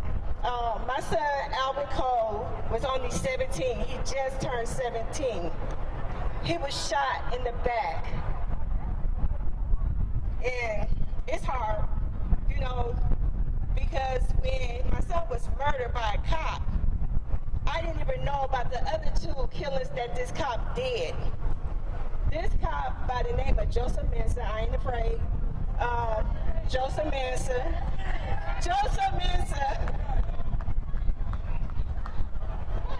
So Mensa, I didn't know that he killed Jay Anderson. He got shot in the head 5 times by this cop.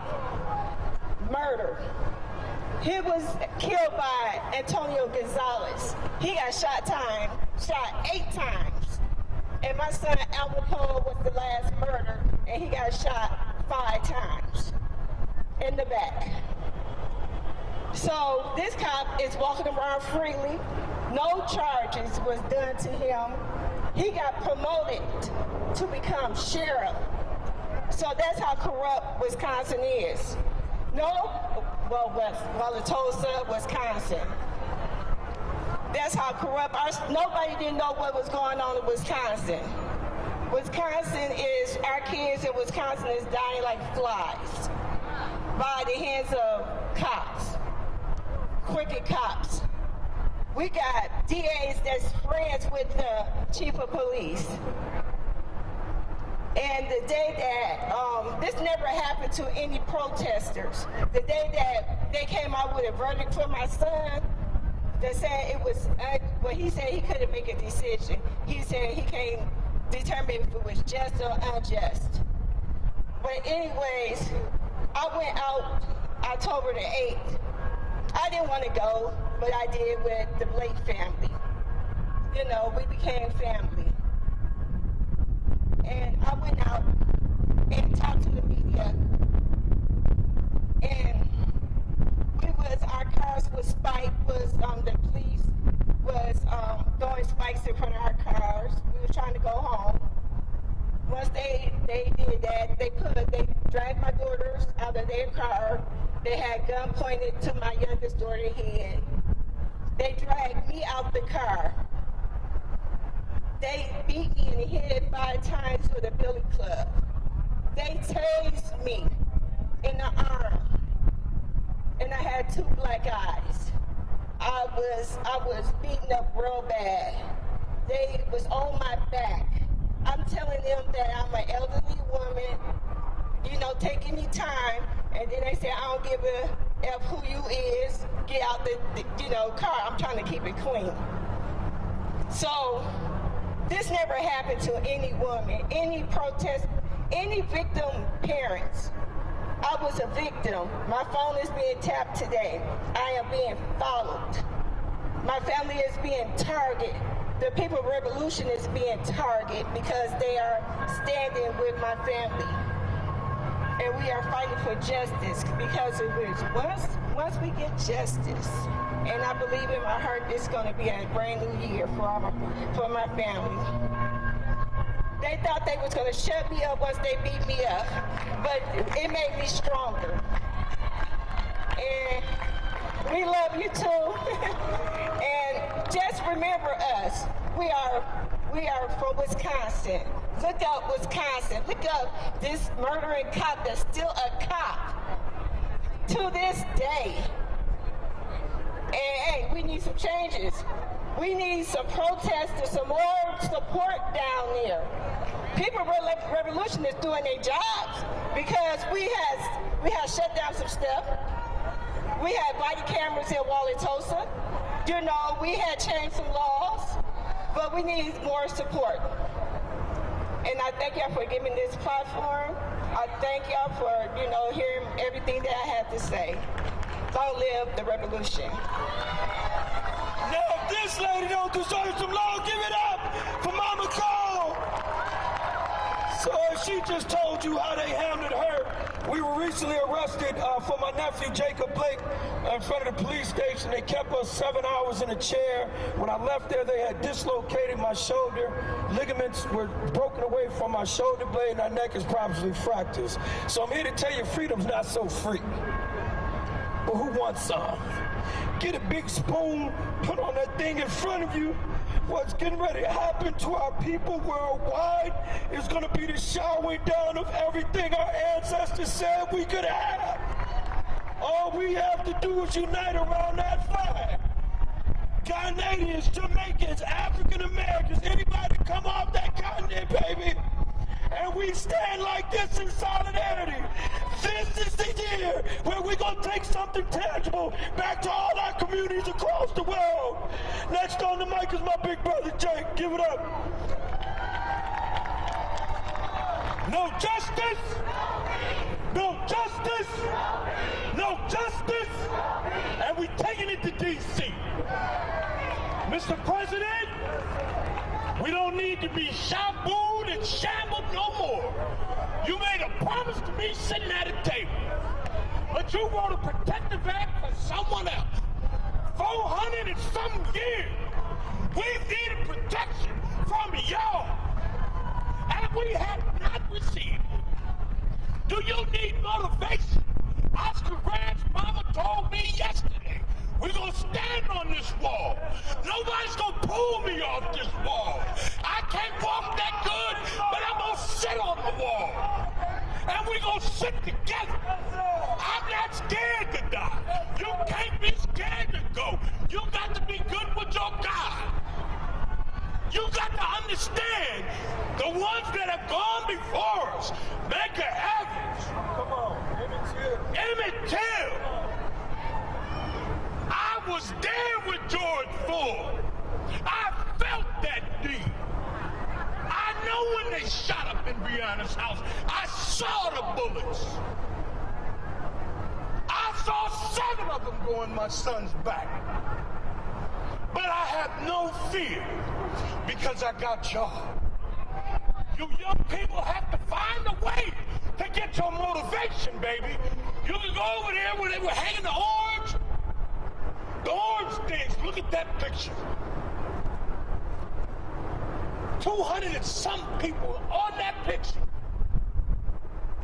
And then there's 250 more you don't know about. No justice! No justice! And you got to understand, we on this wall, we stand unified.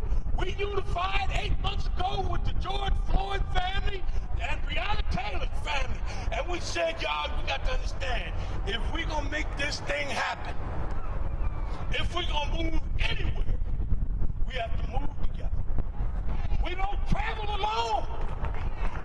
Can you tell me how many times you're going to kill me as much as you like?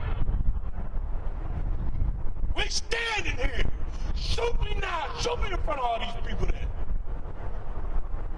My blood will carry on through every place that it drops. And I'm not scared to drop it. Oscar's uncle is here and his mom is here. We were there. We've been there. We don't need no many more tears. We need action. Y'all don't be scared to move, because I'm not scared to move. And if we got to move and we move together, we can go in the sunlight. We can move in the dark. We can do whatever we want to do, and no one has the right to question us. Because we suffered enough. We've dropped enough blood. How much do we have to drop? How much do we have to sacrifice? I'm not sorry about nothing. Nothing that we do should we be sorry for. Stand up and be accounted. I'm not talking about just brothers and sisters. I'm talking about my counterparts, you Caucasians that know. Because if you're silent, then you're part of this shit. If you don't say nothing, you're part of this shit. We've been walking through shit for 450 years. Now that we stand up, y'all got a problem with us. Now that we understand our history, you mad at us. Guilty, guilty, guilty. I said it in D.C., and it came to fruition. We ain't done yet, because he's got to get sentenced. I want him to put him in the basement with the rats. And I'm not sorry about that. I've shed tears. I've shed tears. I'm not talking about no fake-ass alligator tears. I'm talking about tears that hurts you. You can't tell me when it hurts. You can't tell me when it's 3 o'clock in the morning and I'm sitting on the side of the bed and I can't understand why the fuck this shit is going on. We got pain, baby. We got pain, baby. But we here to fight, and we ain't gonna stop. And I love y'all. I love the Floyd family. I love y'all. Understand that we have to stay together. We got to show unity. I don't care if the bus was late. I don't care if we went on late. It's unity. Damn what happened. Don't say a bad word about nothing, because y'all are my family. You understand me? And this fight goes on, and it's gonna go on. I love the Cole family because that's my family. I love the Taylor family because that's my family. Your sister, you know you my family. All of y'all. No justice. No justice. No justice. And without that justice, there will be no peace.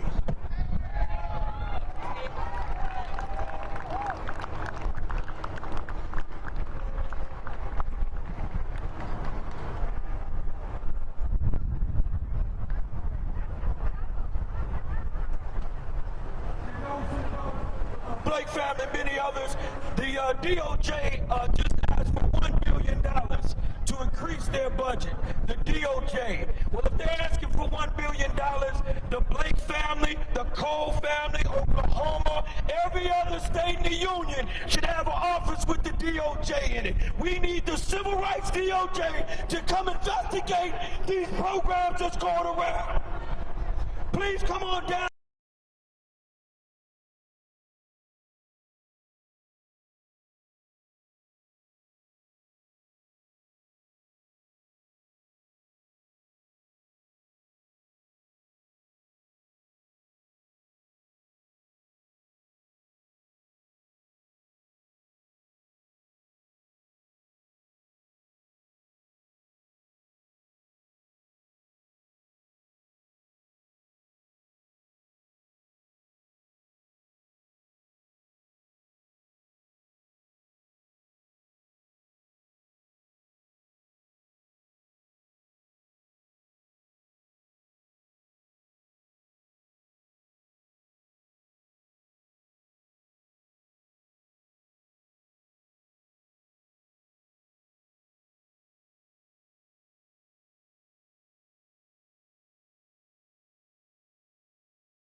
Coachella.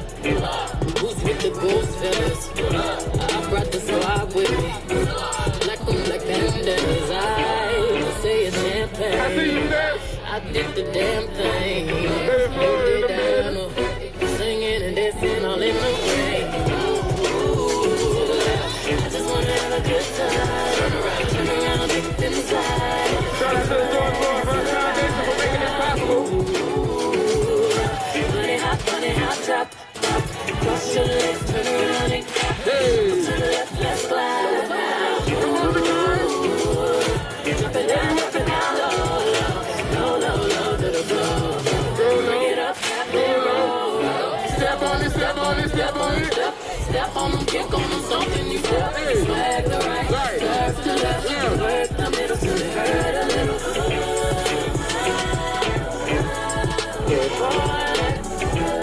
I see y'all in the lemonade. I see y'all. Okay.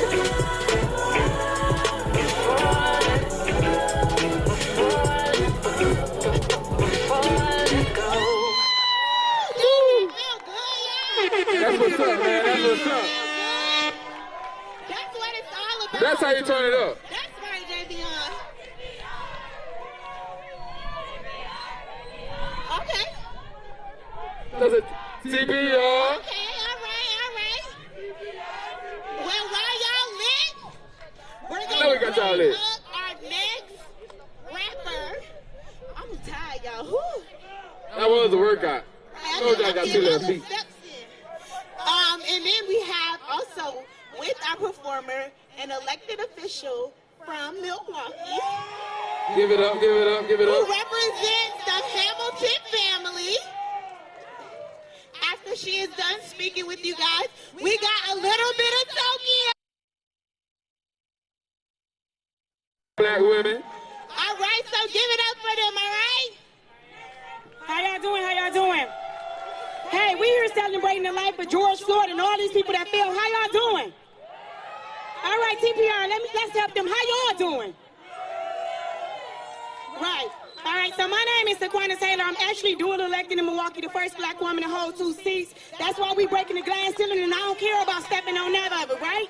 So I'm here as a representation. I'm working with Maria Hamilton. If you didn't know who they was today, you go find out. So Dontre Hamilton was sleeping in the park bench in 2014 in Milwaukee. The police came out 3 times and left him alone. Another beat cop came that wasn't even supposed to be within the area because he got a call by a lady from Starbucks saying that Dontre was threatening her. I don't know how he was threatening her because he was asleep. So the police officer came and he commenced to beating Dontre with his billy club, shot him 13 times. And so we're here because we want to make sure that his name never dies. So I've been working with the family, and we finally fought to get a bench in his name, but I told them by no means necessary is a bench justice for a family who lost their son in a park that was public, where you can sleep, eat, walk, and do whatever you want to do. And so as elected officials, I often tell people, if you're not on the ground with the people, then you ain't doing your job. And when we're not doing our job, I tell them, as long as you elect me in, then you elect me out.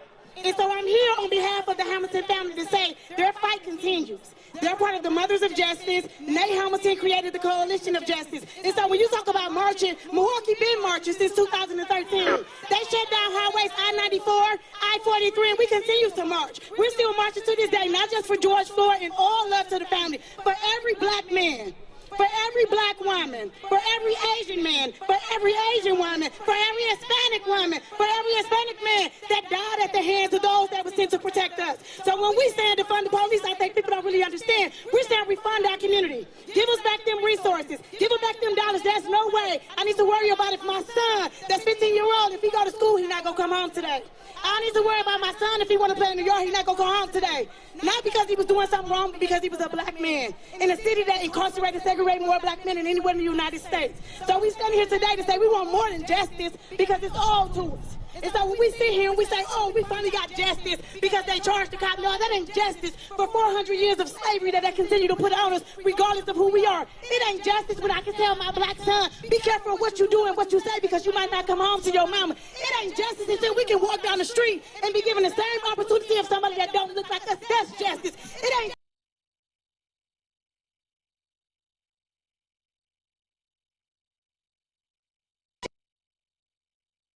in the car. It ain't justice. It's just like everybody else that's in the nation that we build. On the backs of black people can walk in the street and say, I can sit in the park and not get killed. I can go to the store and not get killed. I can walk home to my mama and not get killed. I can lay in my bed and not get killed because I always remember Breonna Taylor as a woman that was sleeping. So when we talk about justice, justice comes when we don't only change laws, because I'm tired of feel-good laws and I'm an elected official. Justice comes when they change their mind. Justice comes when they change their narrative. Justice comes when they change their environment, because we're not asking you to give us nothing that was already promised to us. And when we say Black Lives Matter, yep, they absolutely do. And for all them all lives matter people, all lives will matter when black ones do, right? So I want y'all to remember Dontre Hamilton. I want y'all to remember TPR. TPR, you in the building? I want y'all to remember Comforce. I want y'all to remember all of us enough. But I want y'all to remember every male that was killed just because he was a male of color. And every time we step foot outside, it's like we're trying to fit into an America that was never meant for us. And sometimes we go from Martin to Malcolm, because that's the stage and the environment that we in now. So as we continue to push laws and legislative change, we gonna stand with you as you stand with us. And for those elected officials that won't want to stand with you, when their papers are due, that's when you get somebody in the office that's gonna stand with you. Remember, Saquana Taylor, I love y'all all. Remember, let's love on these families. Maria Hamilton.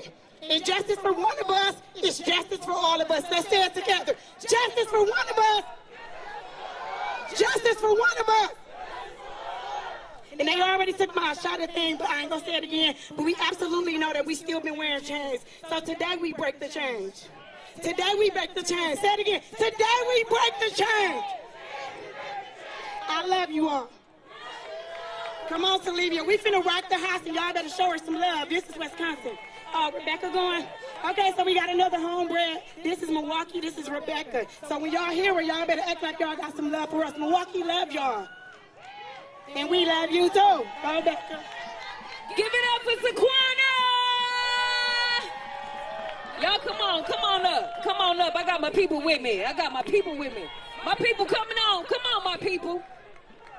Listen, this is the group from Milwaukee who has been protesting for 365 days today. Give it up for them. Give it up for them. They know who we are. Hey, yo, I love y'all. Listen, they said we have to do it together. I've heard speakers say as well that they have to change the laws. So a saying that I have is change the laws or the laws will change me. If we are to make things on earth as it is in heaven, come on, change the laws or the laws will change me. If y'all want to see us turn up, this generation will turn up. Because we refuse to continue to go in a cycle. And like my sister said when she came up here, they've been looting forever. We learned it from them. There is political power in looting as well. So we cannot outcast the young ones who go out and take care of business. Change the laws or the laws will change me. All they hear is money. So if we mess up their money, that's when they hear us. They'll sell their own mama's soul, some of these politicians, for some money. Change the laws. I wrote this song in lieu of George Floyd and so many others. Too lazy to find a suitable tree. Too lazy to find a suitable tree. All they do now is a badge and a claim that they're afraid of me. Too privileged to tie a noose. All they have to do is be a white extreme. Look at what this crowd produced. It grew legs and decided to run. Fleeing is the only way to freedom. Rotted by the holes of a gun. Strange fruit. Change the laws, or the laws will change me. I'm not begging 'cause I'm not afraid to die. 'Cause I believe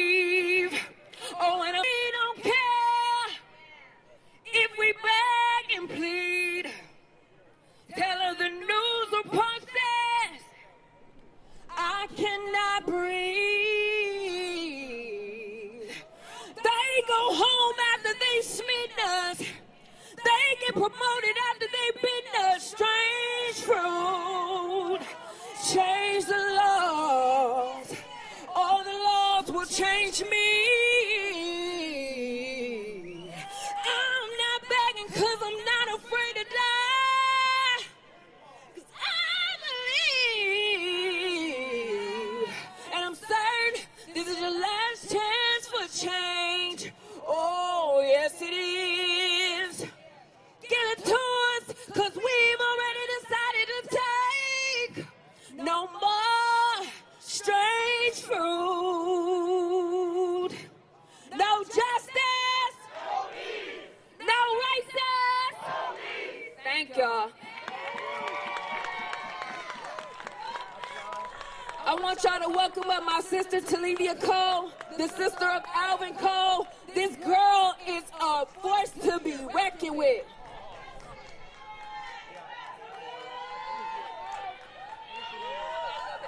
Little bit of Tokyo. Give it up for Becca, y'all, one more time, y'all. All right. Just like they said, y'all, we from Milwaukee, Wisconsin. We came here to stand in solidarity with the families, with the George Floyd family, with the Breonna Taylor, with the Jacob Blakes, and many more out here. So I want to thank you all for just being in this space today. You know, a lot of people traveled here from far distance. So it is grateful to just be in the presence of the Lord right now. I don't know about y'all, but I feel the Lord right now, you know. But once again, we are from Wisconsin, and this song is called Justice Wisconsin. And it kind of highlights D3, which is Alvin Cole, Jay Anderson, and Antonio Gonzalez, who were all killed by one black officer named Joseph Mensah from the Wauwatosa Police Department. He killed 3 people within 5 years. Same DA on all 3 cases, same chief on all 3 cases. To me, that's a conflict of interest, you know. So the families has joined together to stand up and say enough is enough. And I really mean it when I say justice for one of them is justice for all of them. So right now we have a John Doe hearing going on for Jay Anderson Jr. And last week we just did a closing statement for it. So a John Doe hearing is for a judge. I say a judge, not the DA. It is for a judge to overlook the case and determine if charges should be brought to that officer. And you can do it with a civil case, anything, but right now we're doing it for a criminal case. We're doing it for Jay Anderson Jr., who was denied justice in 2016. So, right now, June 25th, the judge will make a decision if he found probable causes to charge Joseph Mensah with a crime. And let me remind you that Jay Anderson was asleep in his car when he was approached by Joseph Mensah. And he had his hands up, and because Joseph Mensah failed to turn on his squad cameras, it only captured 30 seconds of it when he finally turned it on. So we was able to capture the shooting of Jay Anderson. But you see Jay Anderson hands in the air. Antonio Gonzalez was shot 9 times. 8 times by Joseph Mensah, while his partner shot once. Alvin Cole, the last one, my little brother, was shot 5 times while surrendering, while kneeling. 5 cops around him, and only 1 cop shot, Joseph Mensah. So right now, if you got your cell phone now, I want you to go hashtag fire Joseph Mensah, hashtag convict Joseph Mensah, hashtag charge Joseph Mensah, hashtag Justice Wisconsin, hashtag Justice for Alvin Cole, hashtag Justice for Jay Anderson Jr., hashtag Justice for Antonio Gonzalez, hashtag what? Hashtag Justice for the 3, T-H-E-E, T-H-R-E-E, the 3. Go ahead, hit me with this beat.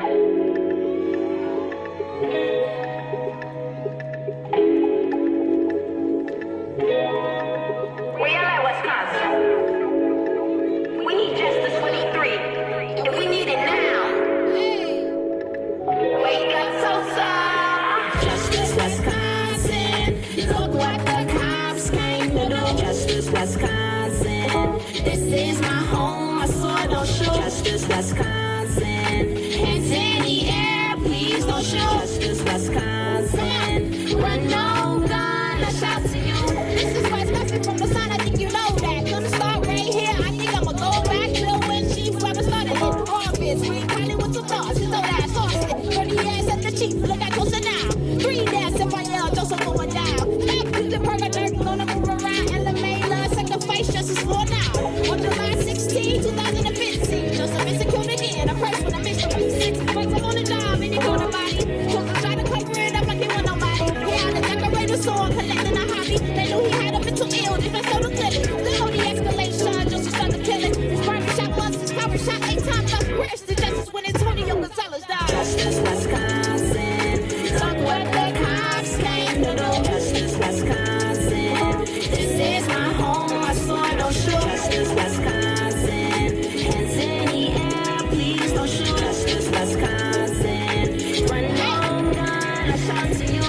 On June 26, 2016, 11 months with Tonio, another soul lifting. Ain't never got suspended or Mr. Check. You telling me he not insane? He coming back? Joseph is everywhere his bitch. Don't know who in the back. But word to him, a matter of valor. Where they do that at? He shot a 5 times in the head, 1 up in the shoulder. He was just sleeping in the car, woke up to law and order. Where's the justice? Take a Jansen from his door. Justice Wisconsin. Hey, look what the cops came to do. Justice Wisconsin. This is my home, my sword, don't shoot. Justice Wisconsin. Hands in the air, please don't shoot. Justice Wisconsin. Run no gun, I shout to you. On February 2nd, 2020, Joseph is secured again. Another family mourning. I kinda let us get reckoned. The place he got me. I'm naming chief ones to competence to lead the city. The agents of if you don't try to not gonna look pretty. Common custody speak up for justice in their city. Why you're in police commission, y'all should be ashamed. How you gonna throw out a complaint and say he killed these 3? You telling me killing 3 and another firing? You should've never got the chance just to kill a kid. I heard 3 different guns was my little brother man. He was running this surrender up in the 6.6. Shot him twice a few times, but he on the ground. He was the only cop that you out my others around. I give a fuck about your race, but I'm taking you down. The only way to stop me is to put me in the ground. Don't let out low, justice for him now. Justice Wisconsin. Look what the cops came to do. Justice Wisconsin. This is my home, my sword, don't shoot. Justice Wisconsin. Hands in the air, please don't shoot. Justice Wisconsin. Run no gun, I shout to you. Listen, we want justice until justice is served. Justice for Alvin Cole. Justice for Jay Anderson Jr. Justice for Antonio Gonzalez. Justice Wisconsin.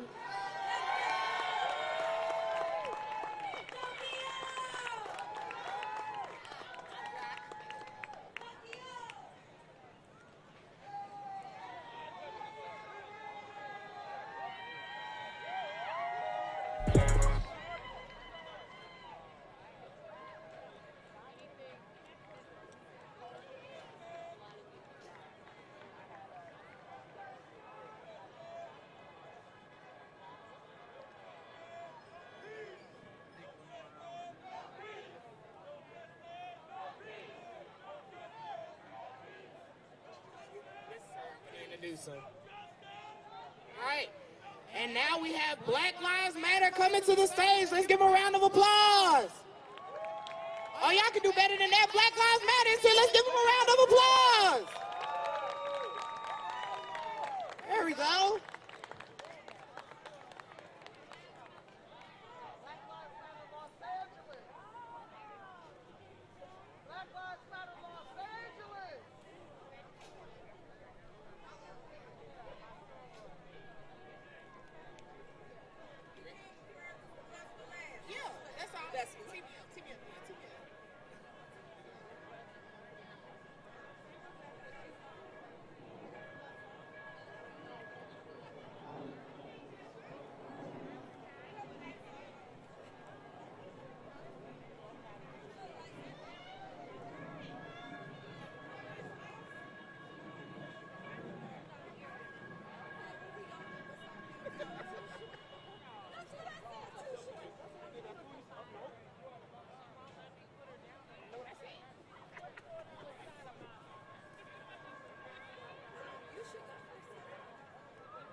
Stop 245,000 hours. Get a calculator, do the math. I'm in and for the last 300 months, I made 16 albums. Feel the front, and they bump. Where you get your beats? I heard 93 rappers say bitch like me. Hey everybody! Hey everybody! My name is Molina Abdullah. I'm with Black Lives Matter. Can we say Black Lives Matter? Black Lives Matter! Black Lives Matter! So we are here because George Floyd's spirit has cracked the world wide open. George Floyd's spirit has cracked the world wide open. I love these t-shirts that say guilty, guilty, guilty. Fuck Derek Chauvin. I'm hearing these folks from Wisconsin, fuck Joseph Mensah. But we also have to remember we could go through a whole line of killer-ass cops and we would be here for days and days. Because it's more than Derek Chauvin, it's more than Joseph Mensah in Los Angeles, it's more than Tony McBride, it's more than all of these killer-ass cops as individuals. What George Floyd's spirit demands, what this moment demands, is that we transform the entire world into which we live. That we are seeking not just police reform, but to transform the world. Can y'all say transform? Transform. Transform. And that's what the system is scared of. That's why the system tries to act like there's a divide between families and organizers.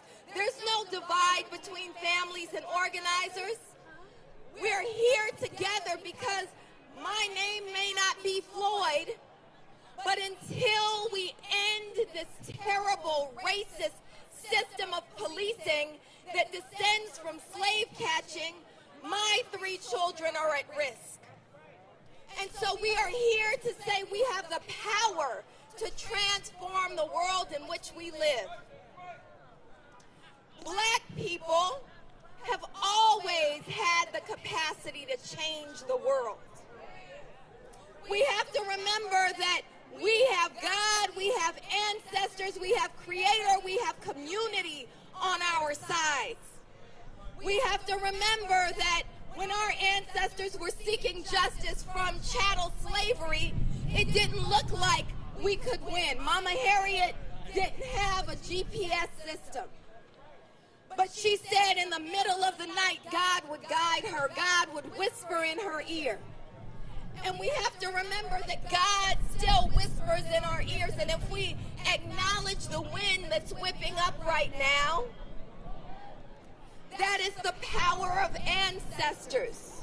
That is confirmation from the ancestors that we have more power than we know to end the system of policing.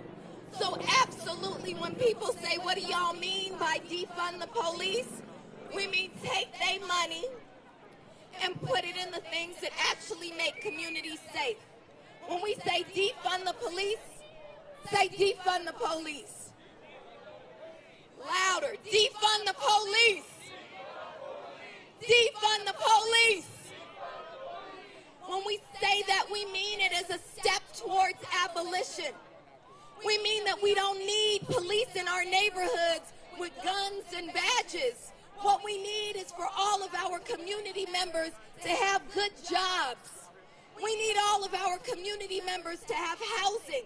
We need our children to have quality after-school programs. We need the power to be a self-determined people. Ashe?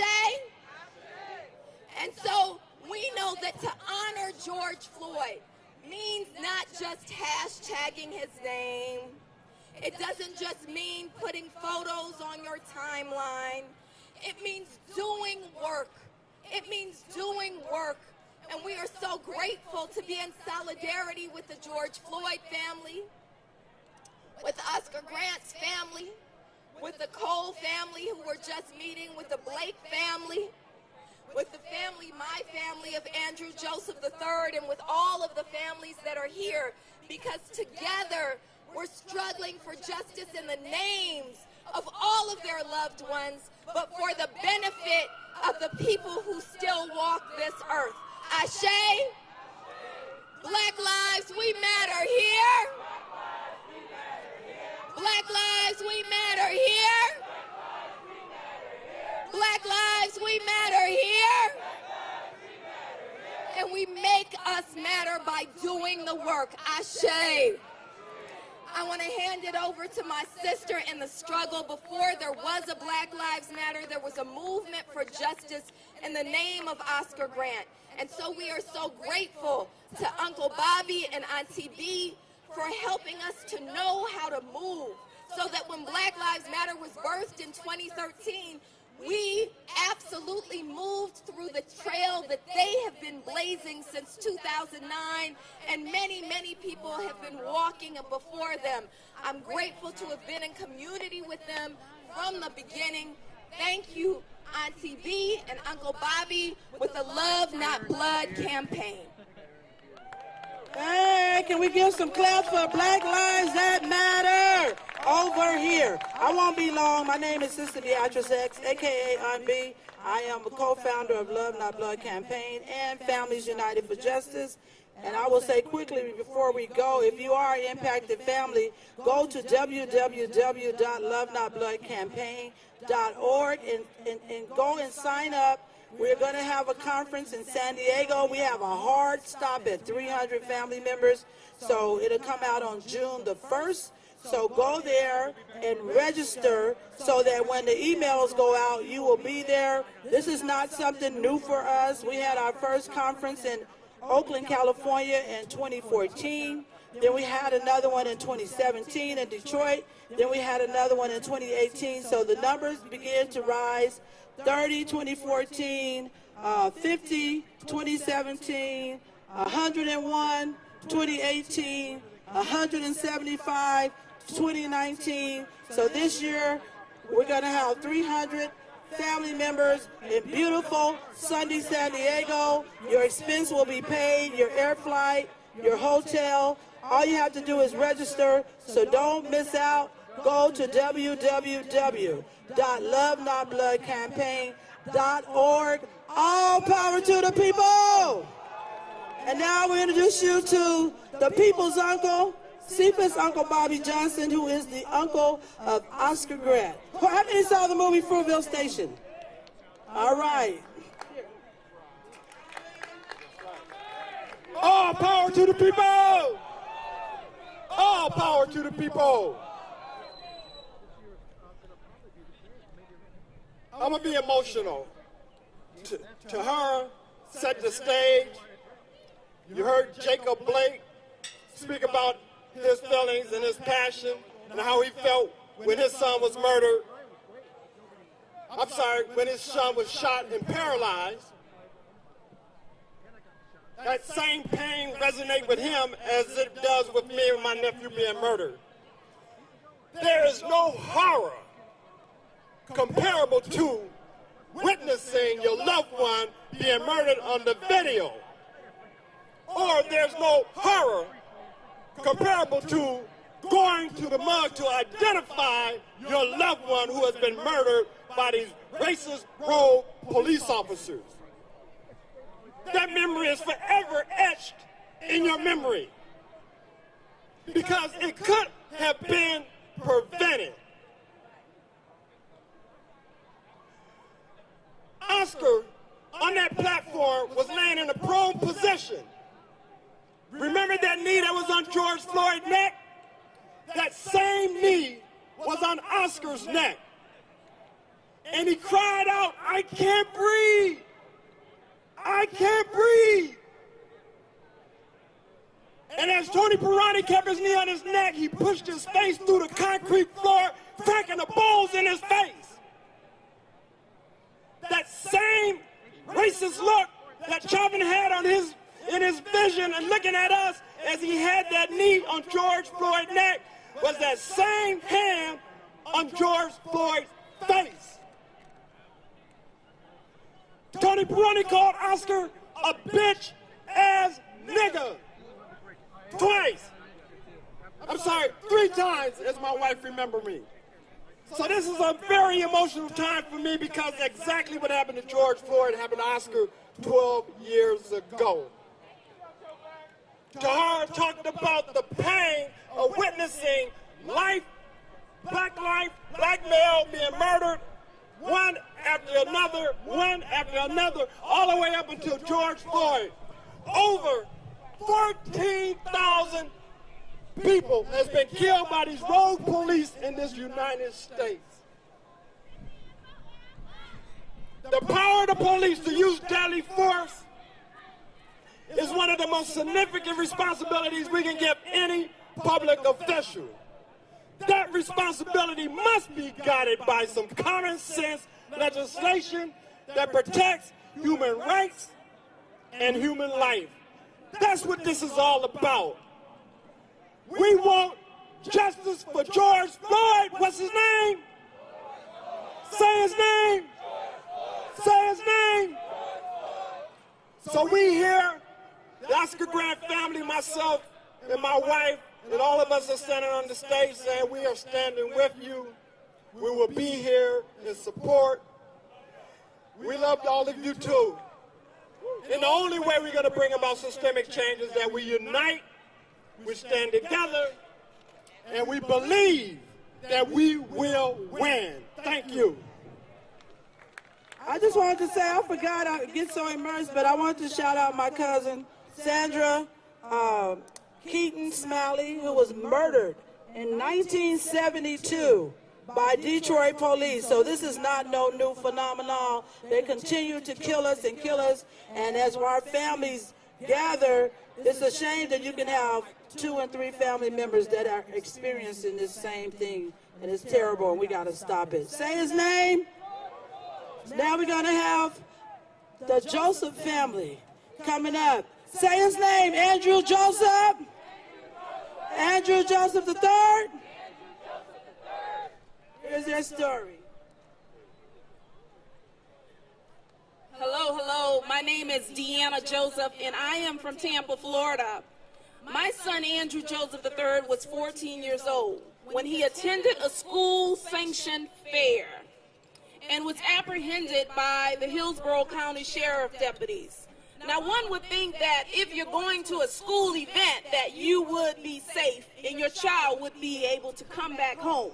Well, that wasn't the case with my son, Andrew Joseph III. You see, I have an intimate relationship with child death. That is blood of my blood. I'm a mother who had dreams for my child. And that dream was that he was going to grow up. Never did I think at 14 years old that I would be standing as a mother impacted by the abuse of police. Ultimately, I did not expect that my son would be in the custody of the police and at a school-sanctioned event and not come home. But I found myself wearing these ugly shoes. And everybody I know that wear these shoes, they have that same look. They carry that same heartache and pain. And they all want justice and accountability in the wrong that was done to their family. You see, every family that we heard here today has recognized the repeat betrayal of trust. You see, the police are repeat offenders in their crimes. Repeat offenders that are never accountable for their wrongs.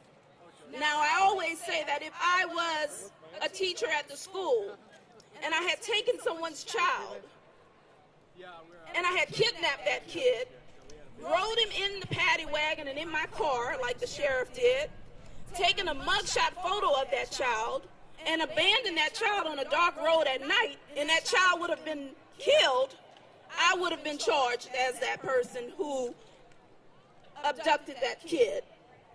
7 years later, prolonged suffering, I still have not received a police report that my son was in police custody. One would say, well, They're supposed to call the parent when a child is in custody. Well, that didn't happen in Andrew Joseph's case. And here today we stand as a family traveling all over the U.S., telling the story about my 14-year-old son and giving you insight that if it happened to us, it can definitely happen to you. No one, I mean no one, regardless of your class, demographics, or your ability to say that you had dreams for your child, is immune to this type of horror. It can happen to you. And I remember one day looking at the news, and it was a story on, and I was washing the dishes, and I said, that poor family's child been killed. And then I became one of those poor families that was on the news and child had been killed.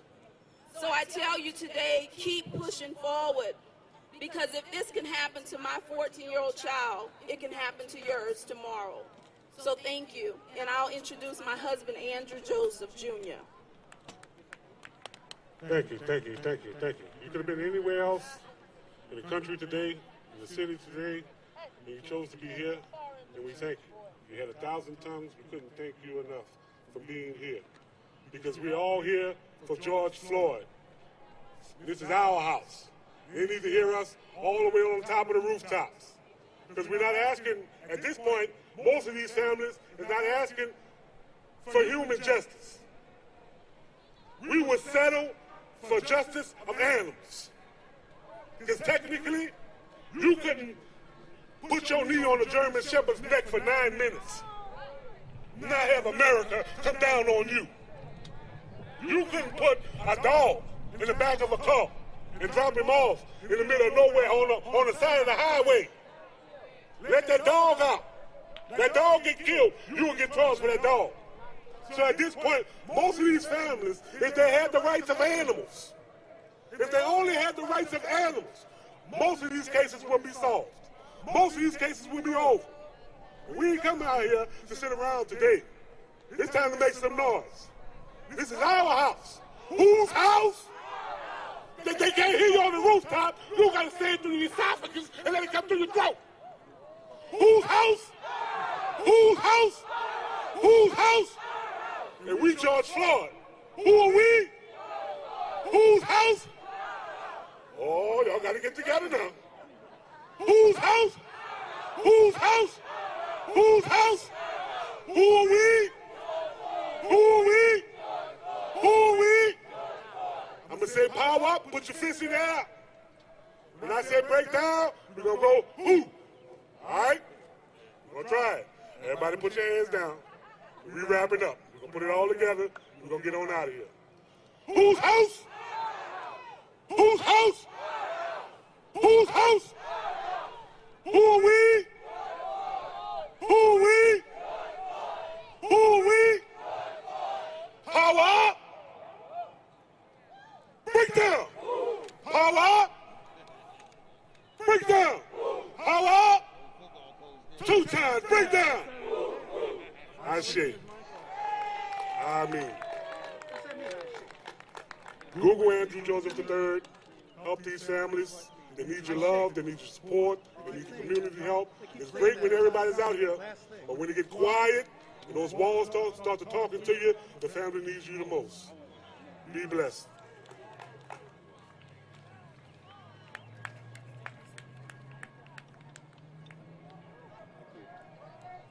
Next, we will have the family of Micaiah Bryant.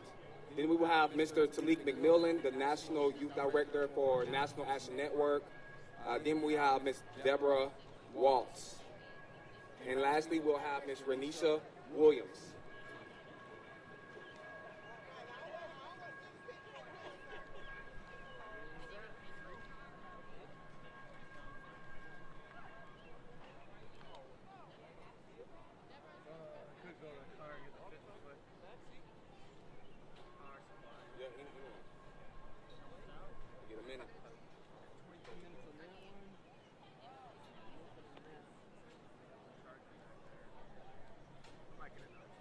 No justice, no justice, No justice. What do we want? When do we want it? What do we want?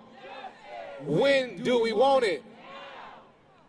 You know, today, 1 year later, after the death of George Floyd, we come not only to commemorate his life, his humanity, and his being, but we are also here today to recognize where we still have yet to go.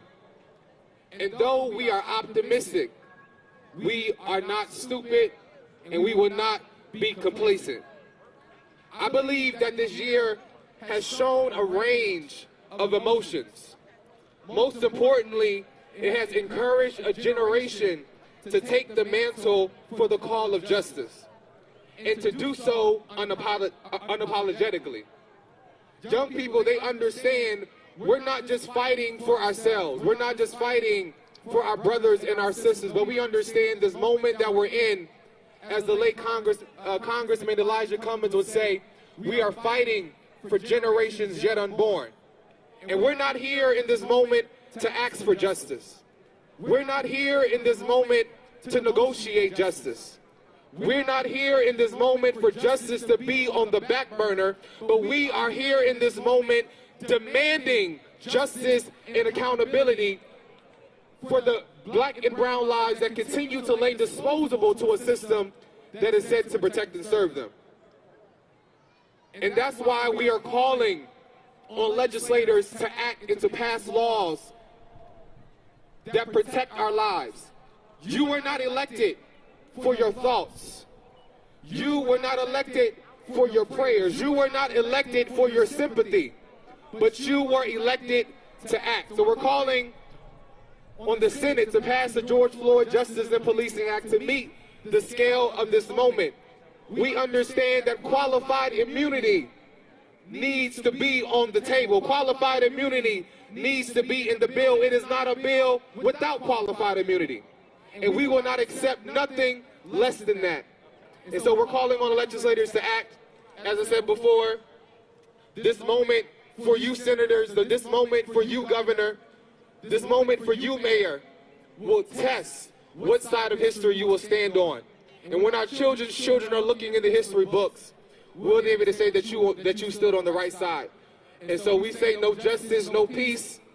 And if we don't get no justice, I said if we don't get no justice, God bless you.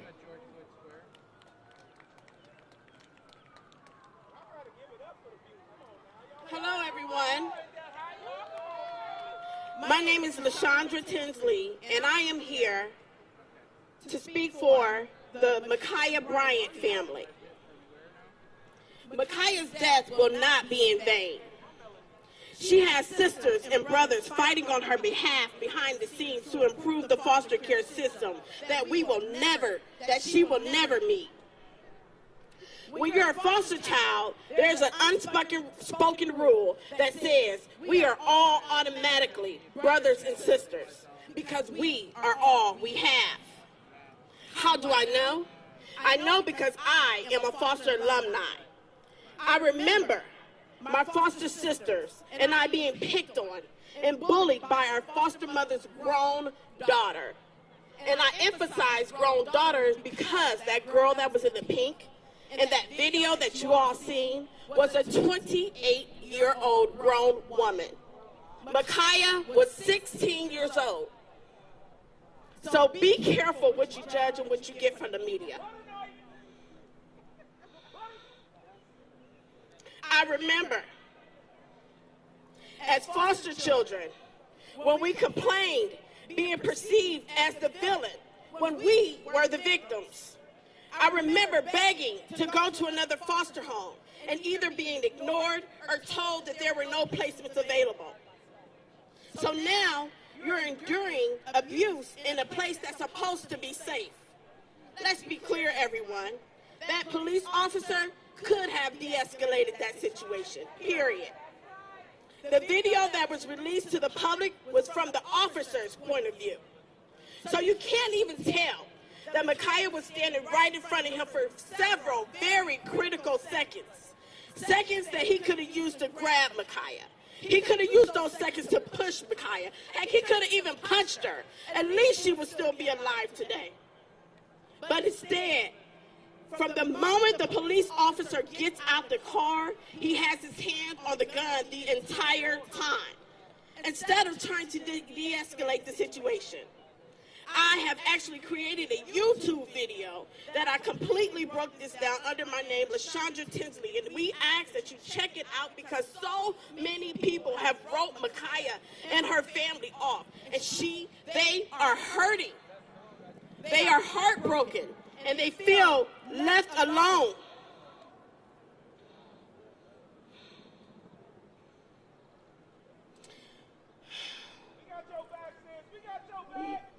Thank you.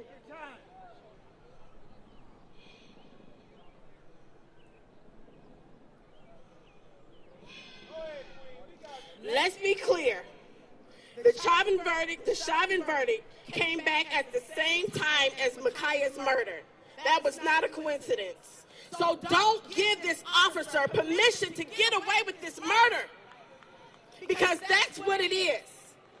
My name is LaShondra Tinsley, and I appreciate you guys letting me speak on behalf of the Ma'Khia Bryant family. I ask you again to please go to that YouTube video so you can get a different perspective. And last but not least, to all the foster children in the world, we are not statistics.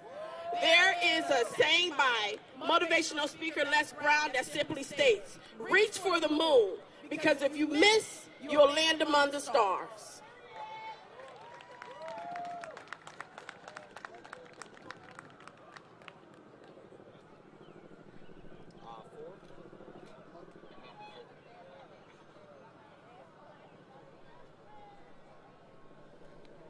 Good afternoon. Good afternoon. I know you've been sitting a long. Could you stand for me, please?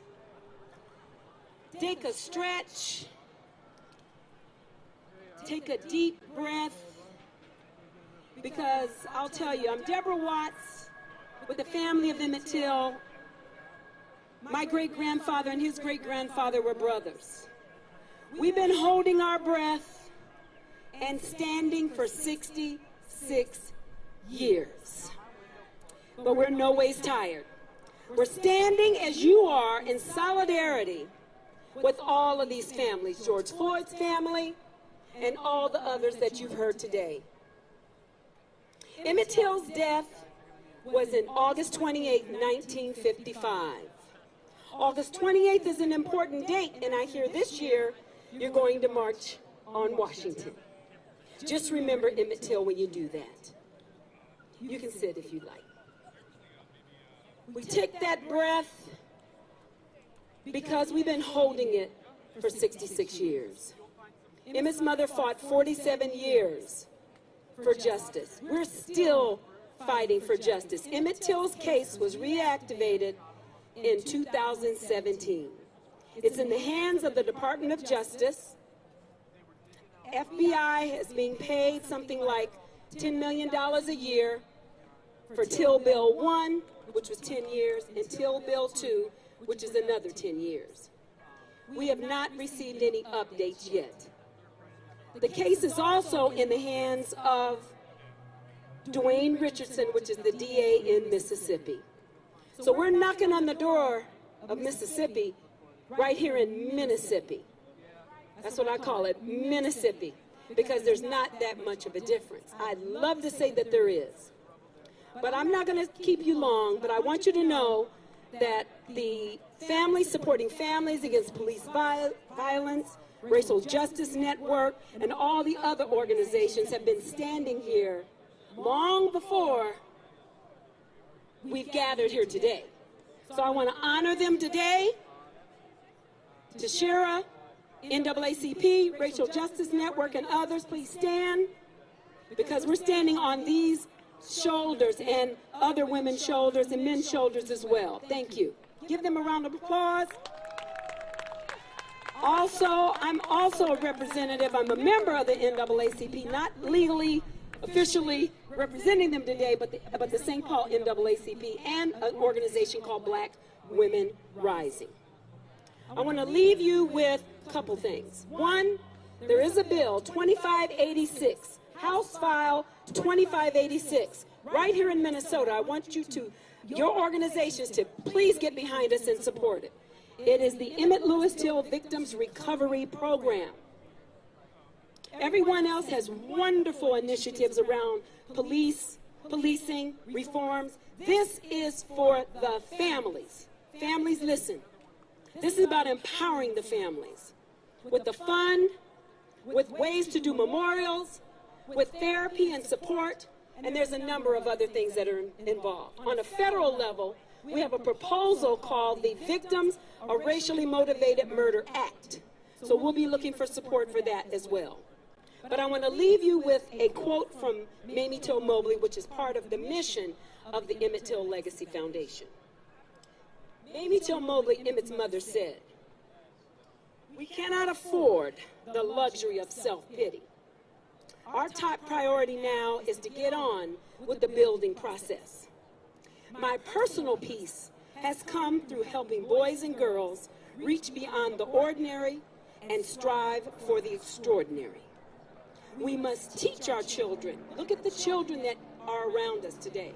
We are responsible for them, but we must teach our children to weather the hurricanes of life, pick up the pieces, and rebuild." And she said, "We must impress upon our children that even when troubles rise to 7.1 on life's Richter scale, that they must be anchored so deeply that though they sway, they will not topple." Emmett Till's case is not the past. The past is not past until justice is served. If we don't get no justice,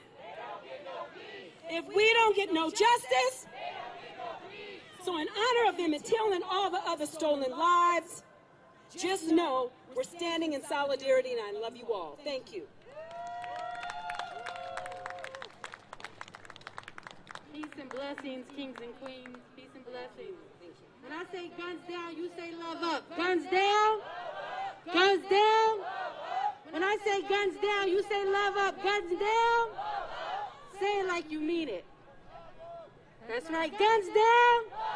That's it, because we have to start putting the guns down. Right? Let me be clear. This statement is not anti-guns. This is anti-gun violence. And there is a difference. In 2018, my brother, community activist Tyrone Rashad Williams, was murdered right outside of his mother's home. And it wasn't by the police, it was by another black man. And this isn't about black on black violence, because we know that doesn't exist. That's not a reality. Because whatever community you live in, there's going to be violence within that community. The difference is that ours is a disproportion. Black men and women are 10 times more likely to be shot in their community by community members than any other race.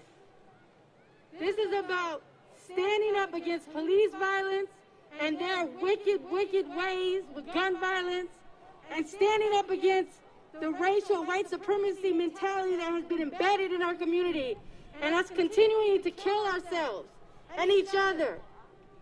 It is just as important when a police officer pulls the trigger and murders a black or brown body that when one of us do it. There's a difference, because they are here to protect and serve. But we have to stand up as a community and demand that violence cease. Here in North Minneapolis, just in 1 week, 3 children have been shot in the head by gun violence. I have walked North Minneapolis my entire life, and never have I ever been scared, even at the height of drug and gun and gang violence. But I can't even drive down Broadway with my mother in the front seat and my child in the back, because I'm scared for all of our lives. This has to stop. Our lives matter. Do our lives matter? Do black lives matter? If they matter, we have to stand up against gun violence in our community. We have to demand better from one another. If you see something, you have to say something. My family received justice for my brother's murder, But there's so many murders that go unsolved in our community because we won't say anything. We're too scared to stand up. When I say guns down, you say love up. Guns down. Guns down. Now is the time for us to love on one another because we are doing their job for them. They don't even have to kill us anymore in the streets. We're doing it ourselves. Now is the time to choose love over hatred, love and peace over misunderstandings.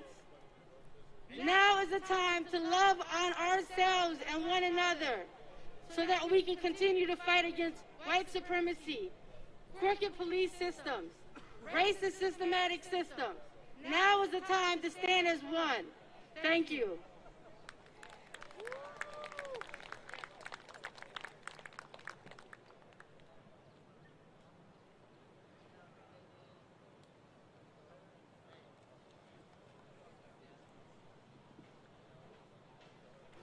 Next, we will have NPHC.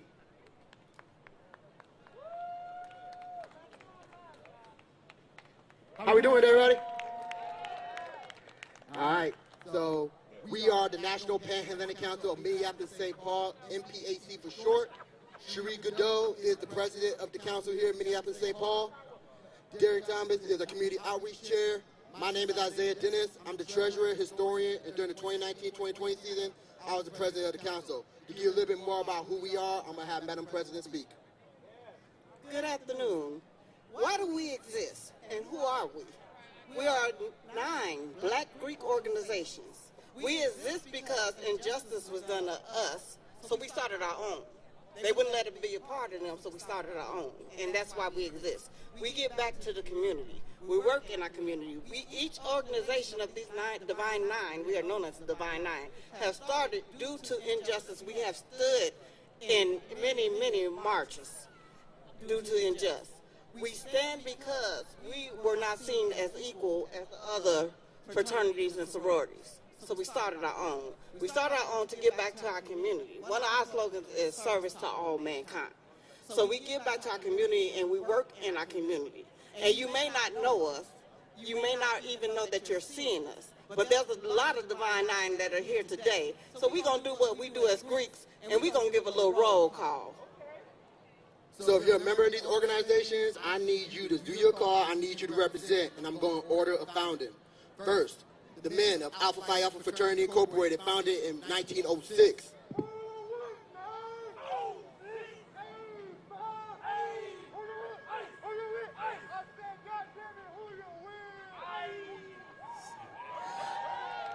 The ladies of Alpha Kappa Alpha Sorority Incorporated, founded in 1908.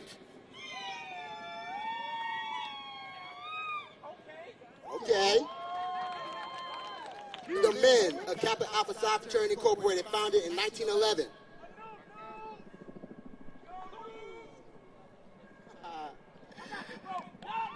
The men of Omega Psi Phi Fraternity Incorporated, founded in 1911. Okay, we see you. The ladies of Delta Sigma Theta Sorority Incorporated, founded in 1913.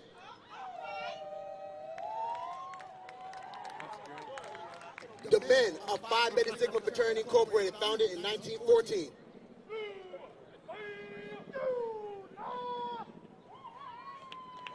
The ladies of Zeta Phi Beta Sorority Incorporated, founded in 1920. Okay, let's go. Let's still vibe in spirit. The ladies of Sigma Gamma Rho Sorority Incorporated, founded in 1922. And last but not least, the men of Iota Phi Theta Fraternity Incorporated, founded in 1963.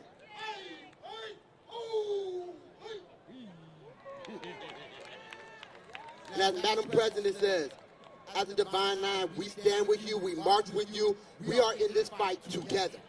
But one thing I want to echo is a few words. One, I want to echo the words of Dr. Joy Lewis, who is a healer in the community, how she says, may the revolution be healing. Because mind you, even through all the midst of all the trauma and through all the midst of everything that we've been through as a community, let us not forget, we also need to heal as a community as well. So I encourage us that even as we celebrate the life of George Floyd, let us also take time to heal. And let us take time to unite, and let us continue to fight for injustice. And I'll also be with you with the words of James Baldwin, in which he says this: "There's never a time in the future in which we will work out our salvation. The challenge is in the moment. The time is always now." All right? The time is always now. So we're going to keep on fighting, because injustice anywhere is justice everywhere. Injustice to one person is justice to everyone. All right? So we're here with y'all. We just want to give you those words. We thank y'all. Let's keep marching. Let's keep boots on the ground. Let's keep fighting.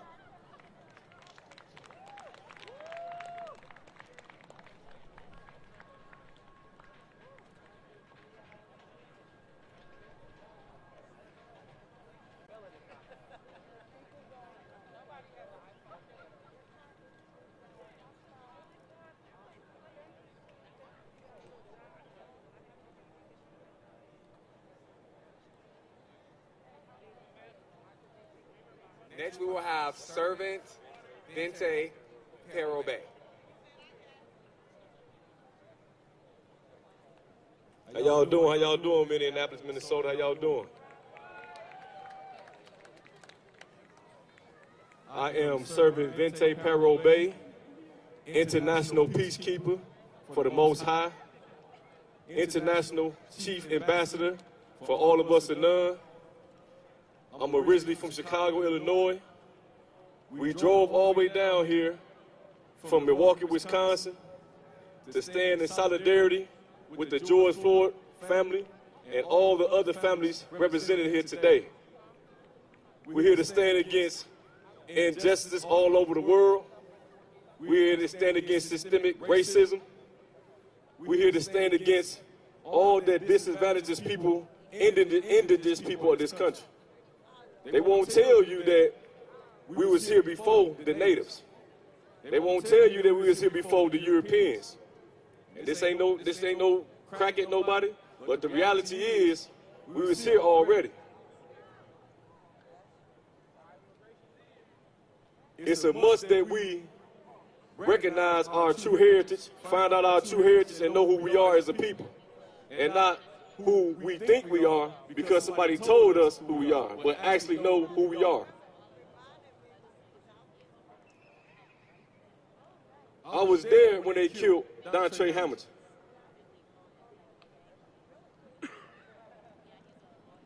I was there when the news came down to Milwaukee, Wisconsin, when they killed my brother, George Floyd.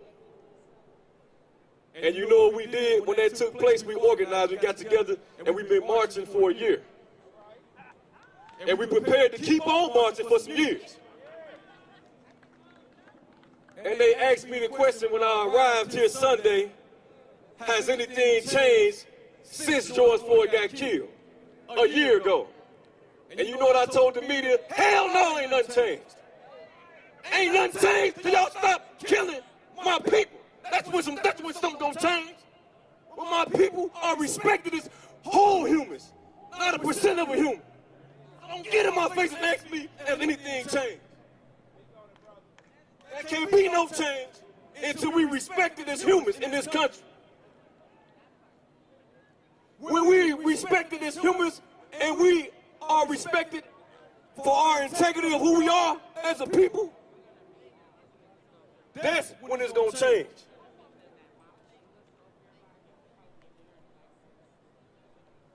And the change gonna come when we unite. Because if y'all can look around y'all and really see what's going on, it's power when we unite, when we come together. But as long as we stand separated, they remain in control. So I'm gonna end with this. United we can stand, but divided we definitely will fall. All of us or none.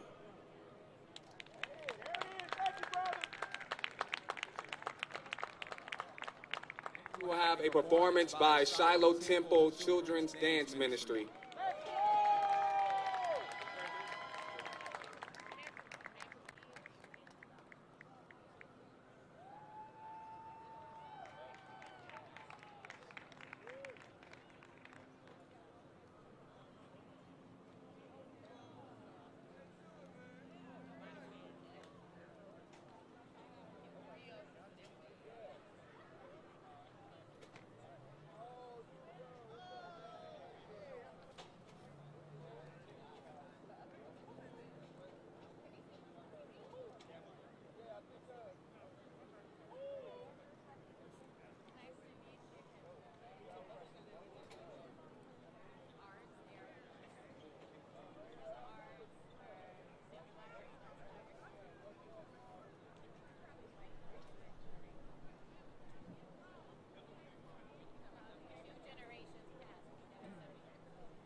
can hear it in the crackle of a bonfire. And I can hear it in the middle of the ocean water. Oh, I just can't explain, but it makes me wanna cry. And I can hear it when the rain falls on my windowsill, on a playground where children's laughter lives. Oh, I can't explain, but it makes me wanna cry. And I can hear it in the busy New York City streets, and I can hear it in the country Georgia fields of green.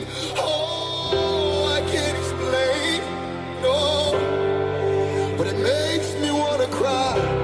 It sounds like grandmama telling you where you come from.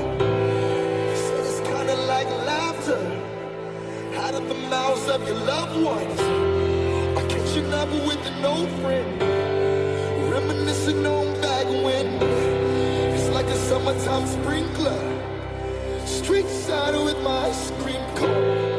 Said it sounds like a choir singing hymns, hallelujah. It's the voice of God. Yeah, it can make a grown man cry. And I can hear it on the wind of an early morning, when the fog is getting thick and the birds are chirping. Oh, it's just something I can't explain, no, but it makes me wanna cry. And I can hear it in the hush of a midnight hour, when I'm alone in my room if I'm going under.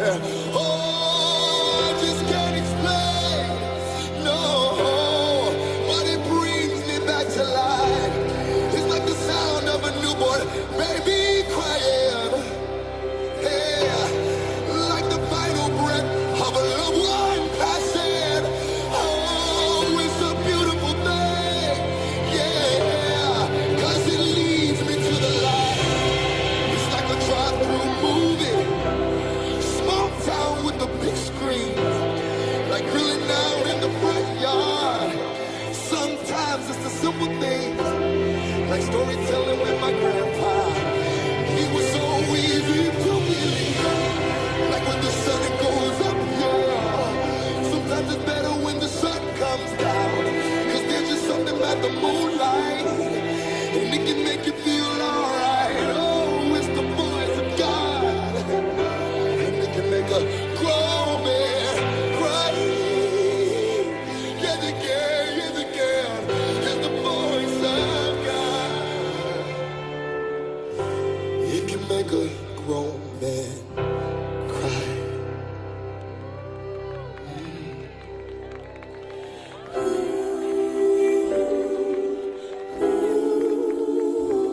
Voice of God is the voice of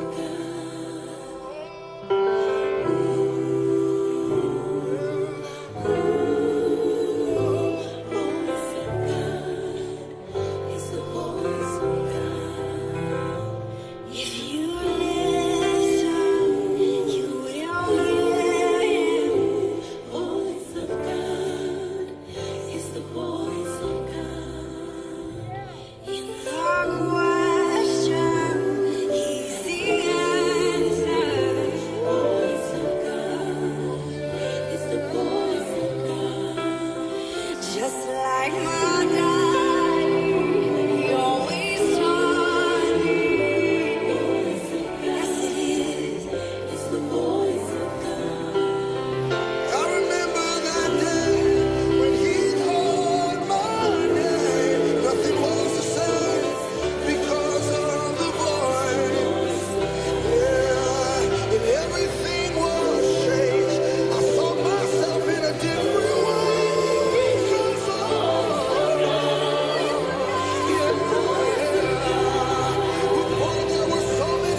That was really beautiful.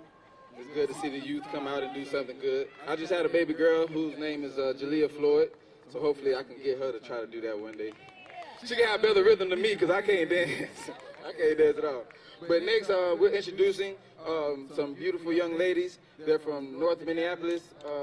They are the true worshipers, the senior true worshipers from Shiloh Temple. So let's introduce these beautiful young ladies. They're going to come up here and give us a nice show.